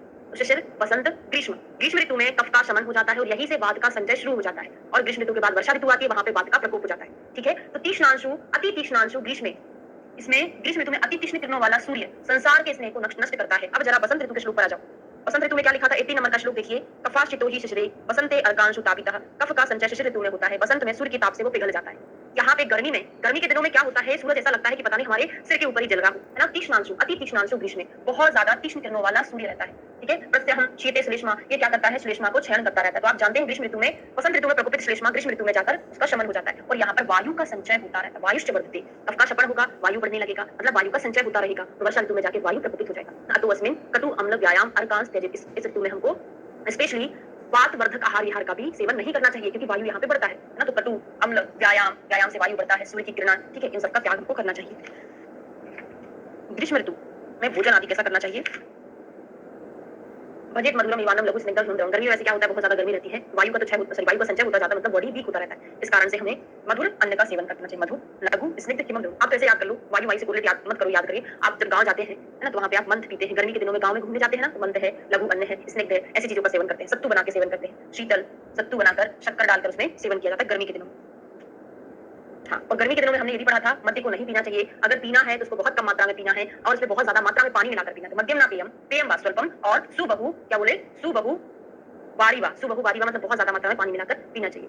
ठीक है, हाँ, ऐसा ना करने से मध्य शरीर में शोष, शिथिलता, दाह और मुंह करता है। अगर मध्य ज्यादा मात्रा में पी लेगा तो क्या होगा, यहाँ पे शोष उत्पन्न हो जाएगा। ठीक है, ग्रीष्म ऋतु में और भी बताया, गर्मी में चटनी अचार बहुत ज्यादा बनाते हैं। गर्मी के दिनों में क्या होता है, खाना खाने की इच्छा नहीं होती, अगर इच्छा होती भी है थोड़ा बहुत खा पाते, खा ही नहीं पाते, तो उसमें हम तरह तरह के व्यंजन के साथ खाना खाएंगे। खाना खाते समय चटनी अचार आदि बड़ा अच्छा लगता है गर्मी के दिनों में। पवित्र रसम नाती हम मसाला राग शाड़ा चटनी अचार आदि उसके साथ हमको खाना है। पंचसार पानक वानक बनाकर पीना चाहिए, क्योंकि यहाँ पर गर्मी में वही है, वायु का संचय हुआ तो शरीर बहुत वीक होता जाता है। तो ग्रीष्म ऋतु में अतिशय घन मांस को नहीं पीना चाहिए। मसाला राग शाड़ा पानक आदि का प्रयोग करना चाहिए हमको।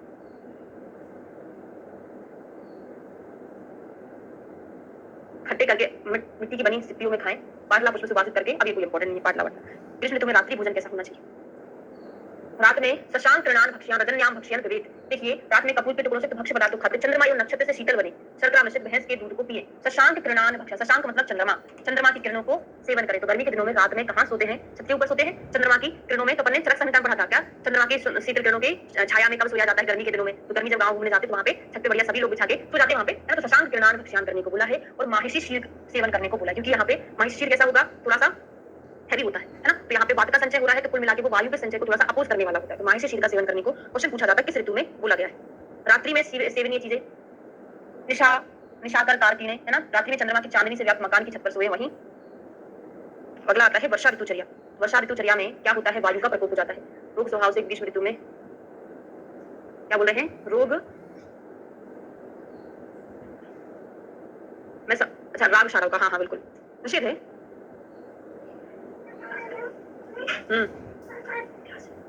ग्रीष्म ऋतु में खाने को बोला है राग शाड़ो, रसाला राग शाड़ो पानक पंचसार को मिट्टी के नए बर्तन में पात्र में रखकर खाएं, है ना। खाने को बोला है, निषेध नहीं है। और कहीं होगा, वैसे कल्पना में निषेध पड़ा था। ठीक है, वर्षा ऋतु देखते हैं। आदान ग्लान पुष्पावली सन्नो अपि सीदति वर्षा से दोषे दुष्यन्ति ते अंबुद लाम उदरे अंबे। कोई इंपॉर्टेंट नहीं है, हिंदी बस पढ़ लो इसका। वर्षा ऋतु में वात का प्रकोप हो रहा है, तो वही नेव चामंदी बहुत इंपॉर्टेंट है। और वर्षा ऋतु में तीनों दोषों का प्रकोप होता है, तो दोष प्रकोप होता है, आपने पढ़ा। आदान काल होने से अपचित धातु वाले शरीर पहले से ही मंद अग्नि दूषित वातादि दोषों मतलब तीनों दोषों का प्रकोप कराता है। यहाँ पे अग्नि बहुत ज्यादा मंद रहती है और भी मंद हो जाती है। वर्षा काल में जब आकाश क्यों मंद होती है, ये क्वेश्चन इंपॉर्टेंट है। वर्षा ऋतु में अग्नि मंद क्यों होती है, देखो शिशिर बसंत ग्रीष्म, फिर उसके बाद वर्षा शरद हेमंत आता है। तो ये आदान काल के जस्ट बाद आ जाती है वर्षा ऋतु। तो आदान काल में वैसे ही अग्नि मंद होती जाती है व्यक्ति की। अब यहाँ पे जस्ट वर्षा ऋतु आएगी तो अग्नि पहले से दुर्बल थी, अब यहाँ पे और दुर्बल हो जानी है। इसका कारण क्या है, क्योंकि यहाँ पर वर्षा ऋतु में आकाश में बादल जो होते हैं घिरे हुए रहते हैं और वातादि दूषित होकर साथ ही तुषार में से शीतल वायु के एकदम से चलने के कारण, ठंडी के कारण, क्योंकि पानी गिरता है तो शीतल वायु ठंडी हवा चलती है, उस कारण पृथ्वी के वाष्प अम्ल पाक वाले ना, पृथ्वी की जो वाष्प है अम्ल पाक वाले मलिन पानी में तथा काल स्वभाव मंद वाहिनी से कफ दूषित होने से वात दोष एक दूसरे को दूषित करने लगते। कुल मिलाकर तीनों दोष एक दूसरे को आवृत कर लेते हैं। उस समय साधारण विधि अर्थात सबके लिए अनुकूल हो तथा जो वस्तु अग्नि को प्रदीप्त करने वाली है उसका सेवन करना चाहिए। अब साधारण विधि का क्वेश्चन पूछा जाता है, किस ऋतु में साधारण कर्म करते हैं? साधारण कर्म का मतलब क्या होता है? जो एक दूसरे को हानि ना पहुंचाए, मतलब वात पित्त कफ को शामक उपाय करेंगे। ऐसा ना हो कि वात को चिकित्सा कर रहे हैं पित्त बढ़ जाएगा ना। तीनों दोषों को ध्यान में रख के साधारण कर्म करना चाहिए जो एक दूसरे को ना बढ़ाए। वर्षा ऋतु में भोजन आदि कैसा लेते हैं? मस्तु सौवचल पंचकूल दिव्य कौपि शुद्ध अम्बु भोजनम, मध्वारिष्ट का प्रयोग है, यूष का प्रयोग करते हैं और व्यक्त अम्ल लवण स्नेहम संसुष्कम छौद्र वत लघु, है ना। यहाँ पे ये बोला है पान भोजन संस्कारान काया छौद्रान्वितम, हमने कहाँ पढ़ा था? चरक संहिता में वर्षा ऋतु पढ़ा था। खाने पीने की जितनी भी चीजें हैं सभी में हमको मधु मिलाकर सेवन करना चाहिए। तो भवन रेचन आदि शरीर का शोधन करने की आस्था पर वस्ती देना है। वर्षा ऋतु में क्या होता है? वायु का प्रकोप है तो वायु की चिकित्सा करेंगे वस्ती से। पुरातन धान्य इसलिए शुंठी आदि से संस्कृत मांस का सेवन, जांगल पशुओं का मांस, मूंग आदि का यूष, पुरातन मधु, अरिष्ट है, सौवचन नमक है आदि का सेवन करना है। इसलिए युक्त शुष्क काय भोजन, भोजन को मधु मिलाकर खाना है, लघु भोजन करना चाहिए। शरद ऋतु देखते हैं, शिशिर हमारा हो चुका है ना। अपत्य क्या है? वर्षा ऋतु में ये चरक संहिता में हो गया था, पिछली बार मैंने अंडरलाइन भी नहीं कराया था, लिखा था उद्मंथ का निषेध होता है, नदी का जल नहीं लेना चाहिए, दिन में नहीं सोना चाहिए, परिश्रम और धूप से बचे, आधा वातक चरक में कंप्लीट हो जाता है। अब शरद ऋतु में क्या होता है? पित्त का प्रकोप होता है, इसलिए हमको यहाँ पे पित्त शामक उपाय करना चाहिए। पित्त का प्रकोप है और घृतव तिक्तम विरीको रक्त मोक्षम, पित्त घृत का पान पित्त शामक है, विरेचन पित्त शामक है, रक्त भी रक्त मोक्षण पित्त शामक है, तो ये उपाय हमको करना है। भोजन आदि व्यवस्था कैसी होगी? वहीं से आपका कंप्लीट हो जाएगा, हंसोदक भी कंप्लीट हो जाएगा। तो जो चीज मैंने पढ़ा दिया है उधर स्पेशली तो मैं नहीं पढ़ा रही हूँ, है ना। सर्दी संध्या सेवन विधि क्या है? रात्रि के प्रथम पहर में चंदन खस मोती की माला, कुल मिलाकर यहाँ पे भी ग्रीष्म ऋतुचर्या जैसा ही प्रयोग करना है, क्योंकि गर्मी से ज्यादा गर्मी तो शरद में पड़ती है, पित्त का प्रकोप होता है। तो यहाँ पे चंद्रिका रजनी होके क्या बोला है कि छत पर चूल्हे के समान श्वेत चंद्रिका का सेवन करें, ठीक है। चंदन कर्पूर आदि का प्रयोग करें जो शीतल होता है। संक्षिप्त ऋतुचर्या देखते हैं, वर्ज देख लो, बहुत इंपॉर्टेंट है। एक मिनट, चरक नहीं पढ़ी मैंने कल बोला था। तुषार क्षार मतलब ओस का सेवन अवश्याय ऐसे करके पढ़ा था चरक संहिता में ना, तो उसका सेवन नहीं करना चाहिए। तुषार क्षार सौहित्य दधी तेल वसा आतक अवश्याय ओस का एवं क्षार आदि का दही तेल वसा धूप तीक्ष्ण मध्य दिन में नहीं सोना चाहिए। इन सभी चीजों पर त्याग करना। संक्षिप्त ऋतुचर्या ये क्वेश्चन एग्जाम में पूछा है, स्पेशली बागभट्ट का ही है। शीते वर्षासु चादिस्त्री वसंते अत्यान रसान वजेत। शीत ऋतु मतलब हेमंत और शिशिर ऋतु में और वर्षा ऋतु में मधुर अम्ल लवण तीन रसों का सेवन करना चाहिए। रसों का सेवन कराने को बताया और किसी ने नहीं बोला है, वहां पे रसों की उत्पत्ति बोला था। क्या बोला था? त्रिकटु आलम से हमने याद किया था रसों की उत्पत्ति क्या होती है, ठीक है। तो शीत ऋतु में हमको कौन से, हेमंत और शिशिर ऋतु में कौन सा सेवन करना चाहिए हमको? हेमंत में मधुर रस का, शिशिर ऋतु में अम्ल और वर्षा ऋतु में लवण।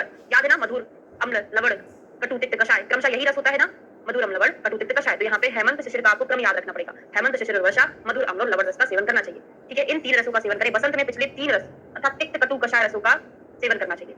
यहाँ पे ऐसा क्रमशः नहीं लिखा है, क्रमशः नहीं लिखा, तो आप इसको ऐसा याद रख सकते हो कि शीत हेमंत शिशिर वर्षा ऋतु में मधुर अम्ल लवण तीनों रसों का सेवन करते हैं। हर एक ऋतु में तीन तीन, हेमंत में भी ये तीनों, शिशिर में तीनों रस, वर्षा में तीनों रस, पर्टिकुलर एक में एक रस नहीं है, है ना। ये यहाँ पे क्रमशः लिखा होता तो हमारा मीनिंग हम बोले लेते, ठीक है। बसंत में पिछले तीन रस तिक्त कटु कषाय रसों का सेवन करना चाहिए, ठीक है। ग्रीष्म ऋतु में गर्मी के दिनों में मीठा मीठा रस, शरद ऋतु में मधुर तिक्त कषाय जो कि स्पेशली क्या करते हैं, पित्त को शमन करते हैं, मधुर तिक्त कषाय रस का सेवन शरद ऋतु में करना चाहिए, ठीक है। संक्षेप में शरद बसंत में वृक्ष अन्नपान खाएं, शरद बसंत में वृक्ष अन्नपान खाना है।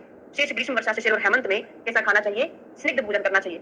ग्रीष्म शरद में शीतल खानपान लेना चाहिए, वर्षा बसंत हेमंत और शिशिर में उष्ण खानपान बरतना चाहिए। ये सारांश बता दिया है बागभट्ट ने और एग्जाम के लिए बहुत ज्यादा इंपॉर्टेंट है, एकदम स्पेशल है। ऐसा चरक सूत्र में आप कहीं नहीं पढ़ेंगे, इसको अच्छे से मार्क करके याद करना है। अब ऋतु संधि क्या होता है, किसने वर्णन किया है? ऋतु संधि जो होता है, जाने वाली ऋतु के अंतिम 7 दिन, आने वाली ऋतु के प्रारंभिक 7 दिन जो 14 दिन का होता है वो ऋतु संधि कहलाता है। और यमदंशा क्या होता है? यमदंशा का वर्णन कौन किए हैं? शारंग किए हैं। ये टोटल 16 दिन का होता है, 16 दिन का मतलब गत ऋतु। गत ऋतु ने यहाँ पे केवल कार्तिक और अघन को लिया है ना। कार्तिक के लास्ट वाले 8 दिन, अघन के प्रारंभिक 8 दिन, ऐसे ही होता है ना। मैं सही बता रही हूँ? क्लियर हो रहा है कि नहीं हो रहा है? सही बता रही हूँ? कार्तिक के बाद अघन आता है ना, तो कार्तिक के अंतिम 8 दिन, अघन के प्रारंभिक 8 दिन जो वो 16 दिन वो यमदंशा कहलाता है। शारंग ने बोला ऋतु संधि तत्र पूर्व विधि त्याज्य सेवनी अपराध रमा। यहाँ पे क्या होता है ऋतु संधि में कि हमको पहले का जो आहार विहार सेवन कर रहे हैं उसको धीरे धीरे त्याग करके नए नए आहार का, अगली ऋतु के आहार का ग्रहण करना चाहिए। चालू ऋतु का अंतिम सप्ताह, अंतिम ऋतु का प्रथम सप्ताह 14 दिन का ऋतु संधि कहलाता है। पूरी ऋतु की विधि क्रमशः हमको धीरे धीरे छोड़ना है और आने वाली ऋतु का विधि क्रमशः हमको ग्रहण करना चाहिए, है ना। ऐसा छोड़ने से असाध्य रोग उत्पन्न नहीं होते। तो ये हमारा चैप्टर कंप्लीट हो जाता है। अगला चैप्टर शुरू करते हैं, रोगाणुत्पादनी अध्याय, 4th नंबर का चैप्टर है रोगाणुत्पादनी अध्याय। ये चीज हमने कहाँ पढ़ी थी चरक संहिता में, कोई बताएगा? नवेगान धारणी, कहाँ भी पढ़ा था नवेगान धारणी?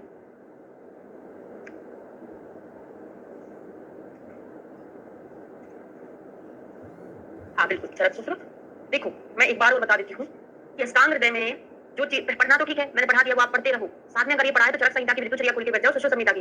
आप क्योंकि ऐसा नहीं कि आप कंप्लीट कर रहे हैं पढ़ाई, कंप्लीट नहीं करना है आपको। क्या करना है? एग्जाम की तैयारी करना है। तो आपका चरक सुश्रुत अष्टांग हृदय सब साथ में रिवीजन होगा तो आपको बहुत अच्छे से चीजें याद हो जाएगी, है ना। तो पहले ये आपने ऋतुचर्या आज कंप्लीट किया, साथ में चरक का भी पढ़ लेना। तो चरक का ज्यादा इंपॉर्टेंट है ना, तो वो आपको याद रहेगा। जिसमें फटाफट हमने उधर पढ़ लिया उधर पढ़ लिया, जो अलग है केवल उसको मार्क करो। क्योंकि एग्जाम का टाइम आता है, रियल फैक्ट बता देती हूँ, तो एग्जाम का टाइम आता है तो इतना पढ़ने का टाइम नहीं होता हमारे पास। केवल हम उन्हीं पॉइंट को पढ़ सकते हैं एग्जाम के टाइम में, अष्टांग हृदय से जो अलग है सारा चीज पढ़ ही नहीं पाते हैं। इसलिए मैंने बोला अब मुझे पढ़ाना है तो मुझे पढ़ाना तो पड़ेगा ना आपको सारी चीजें, है ना। अगर मैं छोड़ते चलूंगी फिर पढ़ाने का असली में, बाकी आपको तो वही चीज अंडरलाइन करना है, ठीक है। चतुर्थ अध्याय कौन कौन से होते, कितने वेग होते हैं? तो टोटल 13 वेग होते हैं। अधारणी वेग आचार्य चरक ने भी 13 बोले हैं। श्लोक में तो 13 ही होते हैं, लेकिन अभी वर्णन कर रहे हैं ना, तो उसके बारे में डिटेल बता देंगे।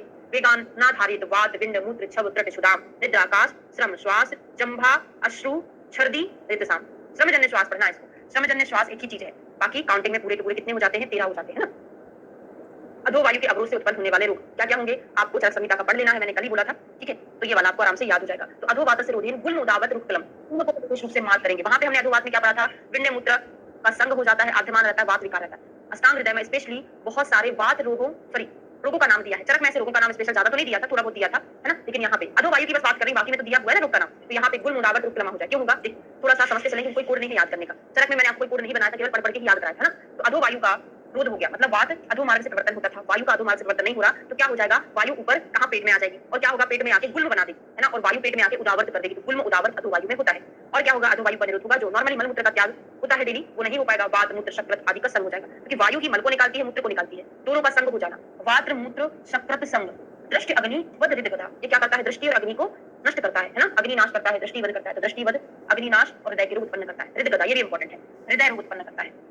अब वायु ऊपर की ओर आएगी तो देखो, पेट में आके अग्नि को मंद कर दिया, हृदय आके हृदय को प्रॉब्लम कर दिया, और ऊपर आके आंखों को खराब कर दिया। तो याद तो हो रहा है, वायु ऊपर आके पेट में क्या क्या प्रॉब्लम कर रही है? गुल्म उदावृत कर रहा है, अग्नि कर रहा है, अग्नि को नष्ट कर रहा है। थोड़ा ऊपर आ गया, हृदय को प्रॉब्लम कर दिया। यही वायु आंखों तक आके दृष्टि को प्रॉब्लम कर दिया। ठीक है, थोड़ा सा इमेजिन करके याद करना पड़ेगा।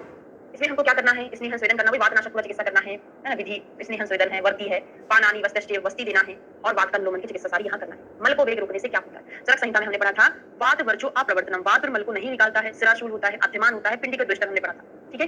तो यहाँ पर पिंडी को द्विष्टन है, प्रतिशय बहुत इंपॉर्टेंट है। शिराशूल तो वहां पर ही पढ़ा था, यहाँ पर भी प्रतिशय इंपॉर्टेंट है। मैंने आपको चरक संहिता में विरेचन के अयोग पढ़ाए थे।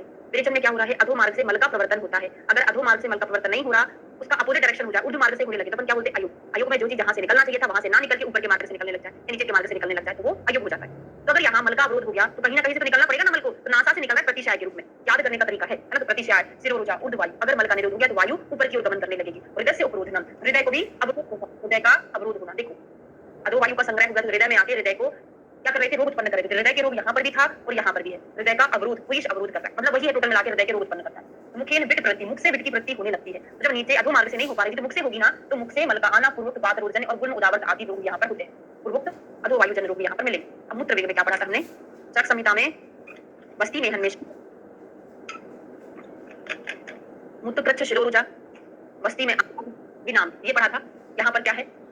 अंग भंग, साथ में याद कराऊंगी। मूत्र का वेग जब रोकेंगे तो क्या होगा? मूत्र में सेडिमेंटेशन करता है ना, अश्मरी वहीं पे बनती है, तो मूत्रकृच्छ अश्मरी के कारण ही मूत्रकृच्छता होती है। तो अश्मरी, बस्ती में त्रिवंशन में वेदना, तो अश्मरी बहुत इंपॉर्टेंट है। रोधात्मक प्रायु होगा, और बाकी के रोग मल रोध जन्य रोग भी यहाँ पर प्रायः हमको मिलते हैं। ठीक है, तो बहुत छोटा छोटा सा अष्टांग हृदय मुद्रा, ज्यादा तकलीफ नहीं होती याद करने में। औषधि क्या होती है?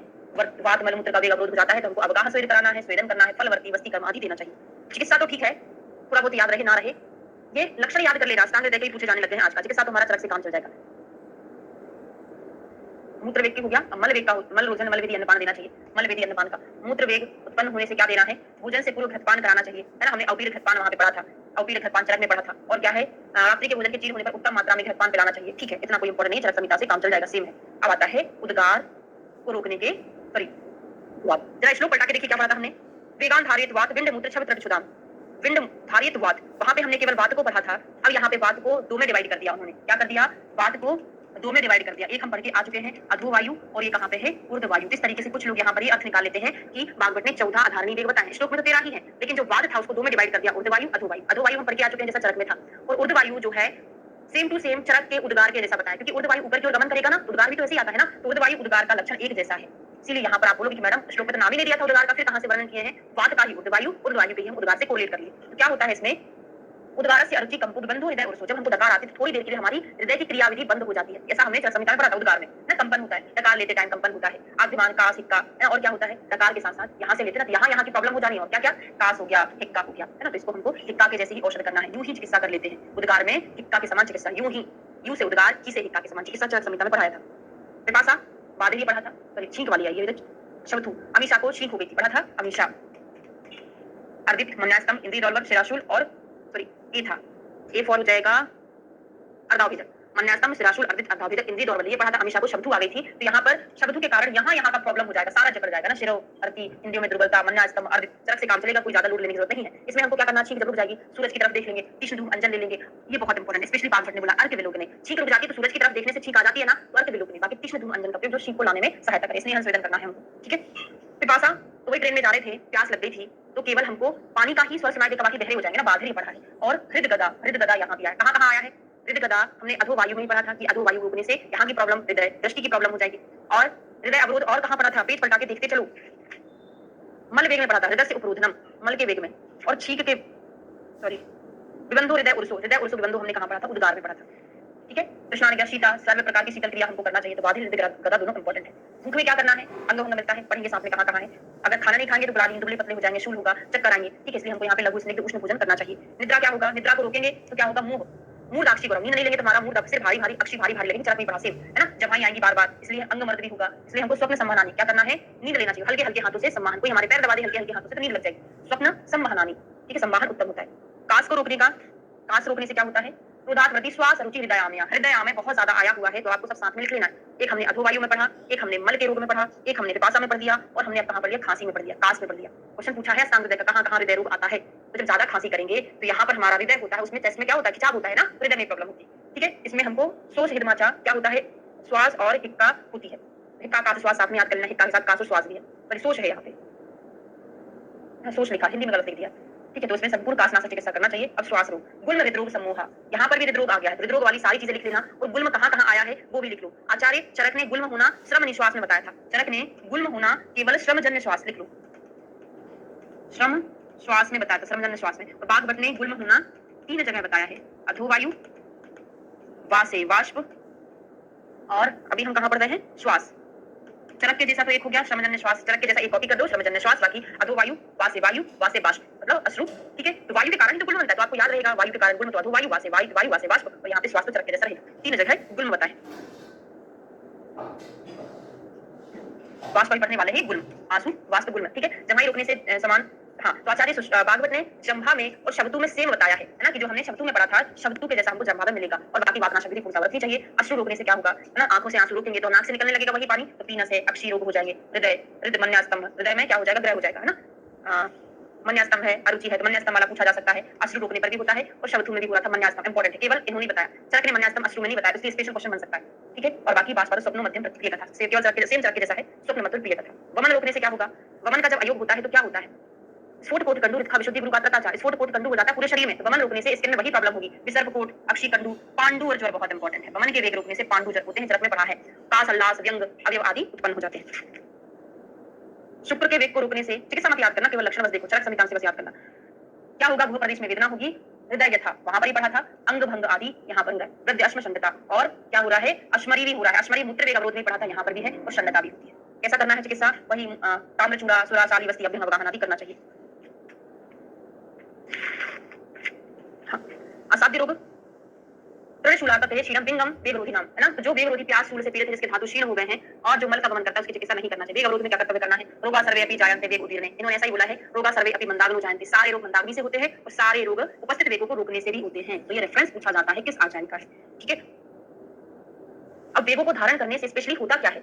तो प्रायः पवनो यत प्रकोप्यति, सारे वेगों को धारण करने से स्पेशली वायु का प्रकोप होता है, इसलिए हमको अन्नपान औषध ऐसा प्रयोग करना चाहिए जो वात का अनुलोमन कराने वाला हो। तो वेग धारण से जो रोग प्रायः होते हैं उनकी सामान्य चिकित्सा कह दी है, क्योंकि वेगों को रोकने से वायु अनेक प्रकार से प्रायः कुपित होता है, इसलिए हमको वेग रोचनित विकारों में वायु का अनुलोमन करने वाला खानपान औषध बरतना चाहिए, वायु का अनुलोमन करने वाला अकेला होना चाहिए, ठीक है। रोकने योग्य वेग, अब धारणी वेग कौन से होते हैं वो हमने पढ़े थे, मानसिक कौन कौन से वेगों को धारण करना है, जैसे लोभ नहीं करना है, ईर्ष्या, द्वेष, मात्सर्य, राग आदि नहीं करना है, हमको क्या रहना? जितेंद्रिय रहना है। अब जो संचित मल है उनका यथाकाल हमको शोधन करते रहना चाहिए, संचित मल है अधिक मात्रा में संचित हो गए हैं, ठीक है। लोभ आदि का वेग रोकना आवश्यक होता है, क्यों होता है? दोषा कदाचित कुप्पन्ति जिताह लंघन पाचने, ये तो संशोधन शुद्धाना देशाम पुनर्उद्भवा, तो बात लंघन पाचन आदि से प्राकृतिक में लाने पर शायद कभी भी कुप्पन्त जो संशोधन द्वारा शुद्ध कर दिए गए हैं उनकी उत्पत्ति नहीं होती। सेम टू सेम श्लोक, सेकंड हाफ थोड़ा सा चेंज है। आचार्य चरक ने कहां पर बताया है? वो सूत्र स्थान के चिकित्सा प्रावृत्ति अध्याय 16, दोषा कदाचित कुप्पन्ति जिताह लंघन पाचने, जिताह संशोधनै तु न तेषाम पुनर्उद्भवा, जिताह संशोधनै तु न तेषाम पुनर्उद्भवा, थोड़ा सा चेंज है, जरा सा चेंज है। रेफरेंस पूछा जा सकता है कि भागवत ने कहां पर इस श्लोक को बताया है। पथ्यादि कोई इंपॉर्टेंट नहीं है, पत्ते के बारे में पढ़ना, ठीक है। पूर्वोक्त क्रम के सुपरिणाम क्या है? इस प्रकार करने से सुख मिलता है, सब अग्नियां प्रदीप्त होती, बुद्धि बड़ा निर्मल हो जाता है। आगंतुक रोग क्या है? जो हमको भूत, विष, वायु, अग्नि, छत, है ना, भंग आदि से उत्पन्न होते हैं, राग, द्वेष, भय आदि से उत्पन्न होते हैं, उनको हम आगंतुक कहते हैं। आगंतुक रोग की चिकित्सा में हम क्या करते हैं? स्पेशली क्या करते हैं? प्रज्ञापराध निमित्त जो हमारे रोग हैं उनको शांति के उपाय करेंगे, है ना, प्रज्ञाप का परित्याग करेंगे, इंद्रियों की शांति, पूजन, दैव भाषा चिकित्सा का प्रयोग भी हम आगंतुक में करते हैं, ठीक है, मतलब मानसिक वाले में स्पेशली, सभी आगंतुक में नहीं करते। रोगों से बचाने का उपाय चरक संहिता पढ़े, सुश्रुत में पढ़े हैं, शीतोद्भवम दूष्टयम वसंते विशोधनम ग्रीष्म अभ्रकाले घनाते वार्षिकमासु सम्यक प्राप्नोति रोगान जानत जातु। शीतकाल में उत्पन्न दोष समूह का वसंत में शोधन करें, मतलब ठंडी में शीतकाल में जो दोष संचित हो चुके थे अब उनका वसंत में शोधन करना है। ग्रीष्म ऋतु में उत्पन्न दीप समूह का शोधन करना है, और वर्षा में जो है संचित थे वो शरद में करना है। क्रमशः बताए है ना, वर्षा के बाद आती है शरद, तो वर्षा में संचित है शरद में नष्ट कर दो। शीतकाल के बाद आता है वसंत, मतलब शिशिर के बाद आता है बसंत। शीतकाल मतलब वो हेमंत को इंक्लूड कर लिए, तो हेमंत शिशिर में बसंत है। तो बसंत के बाद क्या आता है ग्रीष्म, तो ग्रीष्म ऋतु में संचित का कहां कर दो, वर्षा में कर दो। संशोधन ऋतुओं की बात कर रहे हैं और ऐसा कुछ स्पेशल नहीं है। वसंत में शोधन, वर्षा में शोधन और शरद में शोधन। अब ये रेफरेंस पूछा जाता है, बहुत इंपॉर्टेंट है, कहां का है। नित्यम हिताहार विहार सेवी समीक्षकारी विशेष सत्तः दाता समः सत्यापरः क्षमावान आप तो सेवी च प्रत्यारोगः। अगर हम नित्य ही अच्छे आहार विहार का, हितकर आहार विहार का सेवन कर रहे हैं, तो हमको कभी भी कोई भी ऐसा रोग नहीं होगा, है ना। तो सदैव हित आहार विहार का सेवन करने का स्वभाव वाला, सोच विचार कर कर्तव्य करने वाला, विषयों में ना फंसा, त्यागी, सब प्राणियों तथा सब अवस्था में समबुद्धि, सत्यनिष्ठा वाला, सहिष्णु, आप्त पुरुषों का सेवन करने वाला मनुष्य निरोगी होता है। रेफरेंस के लिए इंपॉर्टेंट है। चैप्टर कंप्लीट हो गया। कल हम 5th नंबर का चैप्टर शुरू कर देंगे, और अभी अभी आपका सुश्रुत संहिता में कंप्लीट कराया है मैंने, चरक का हो चुका है, तो ये बहुत जल्दी से कंप्लीट हो जाएगा। इसमें हमको इतना डिटेल नहीं पढ़ना है ना, क्योंकि यहाँ पे सारे वर्ग हैं, नवनीत के गुण, इक्षु के गुण, किलाट के, पुराने घृत के गुण, तेल वर्ग क्या है, ये सब कुछ आपका पहले से हुआ है। और वैसे एक ही संहिता का पढ़ना काफी रहता है, चरक का पढ़ लिया तो ठीक है, सुश्रुत का भी थोड़ा बहुत पढ़ लिया, अष्टांग का उतना जरूरी नहीं है, क्योंकि सारा दोनों से कवर हो जाता है हमारा, ठीक है। तो कल हम 5वां चैप्टर कंप्लीट कर लेंगे, ठीक है, चलिए, ओके, थैंक यू।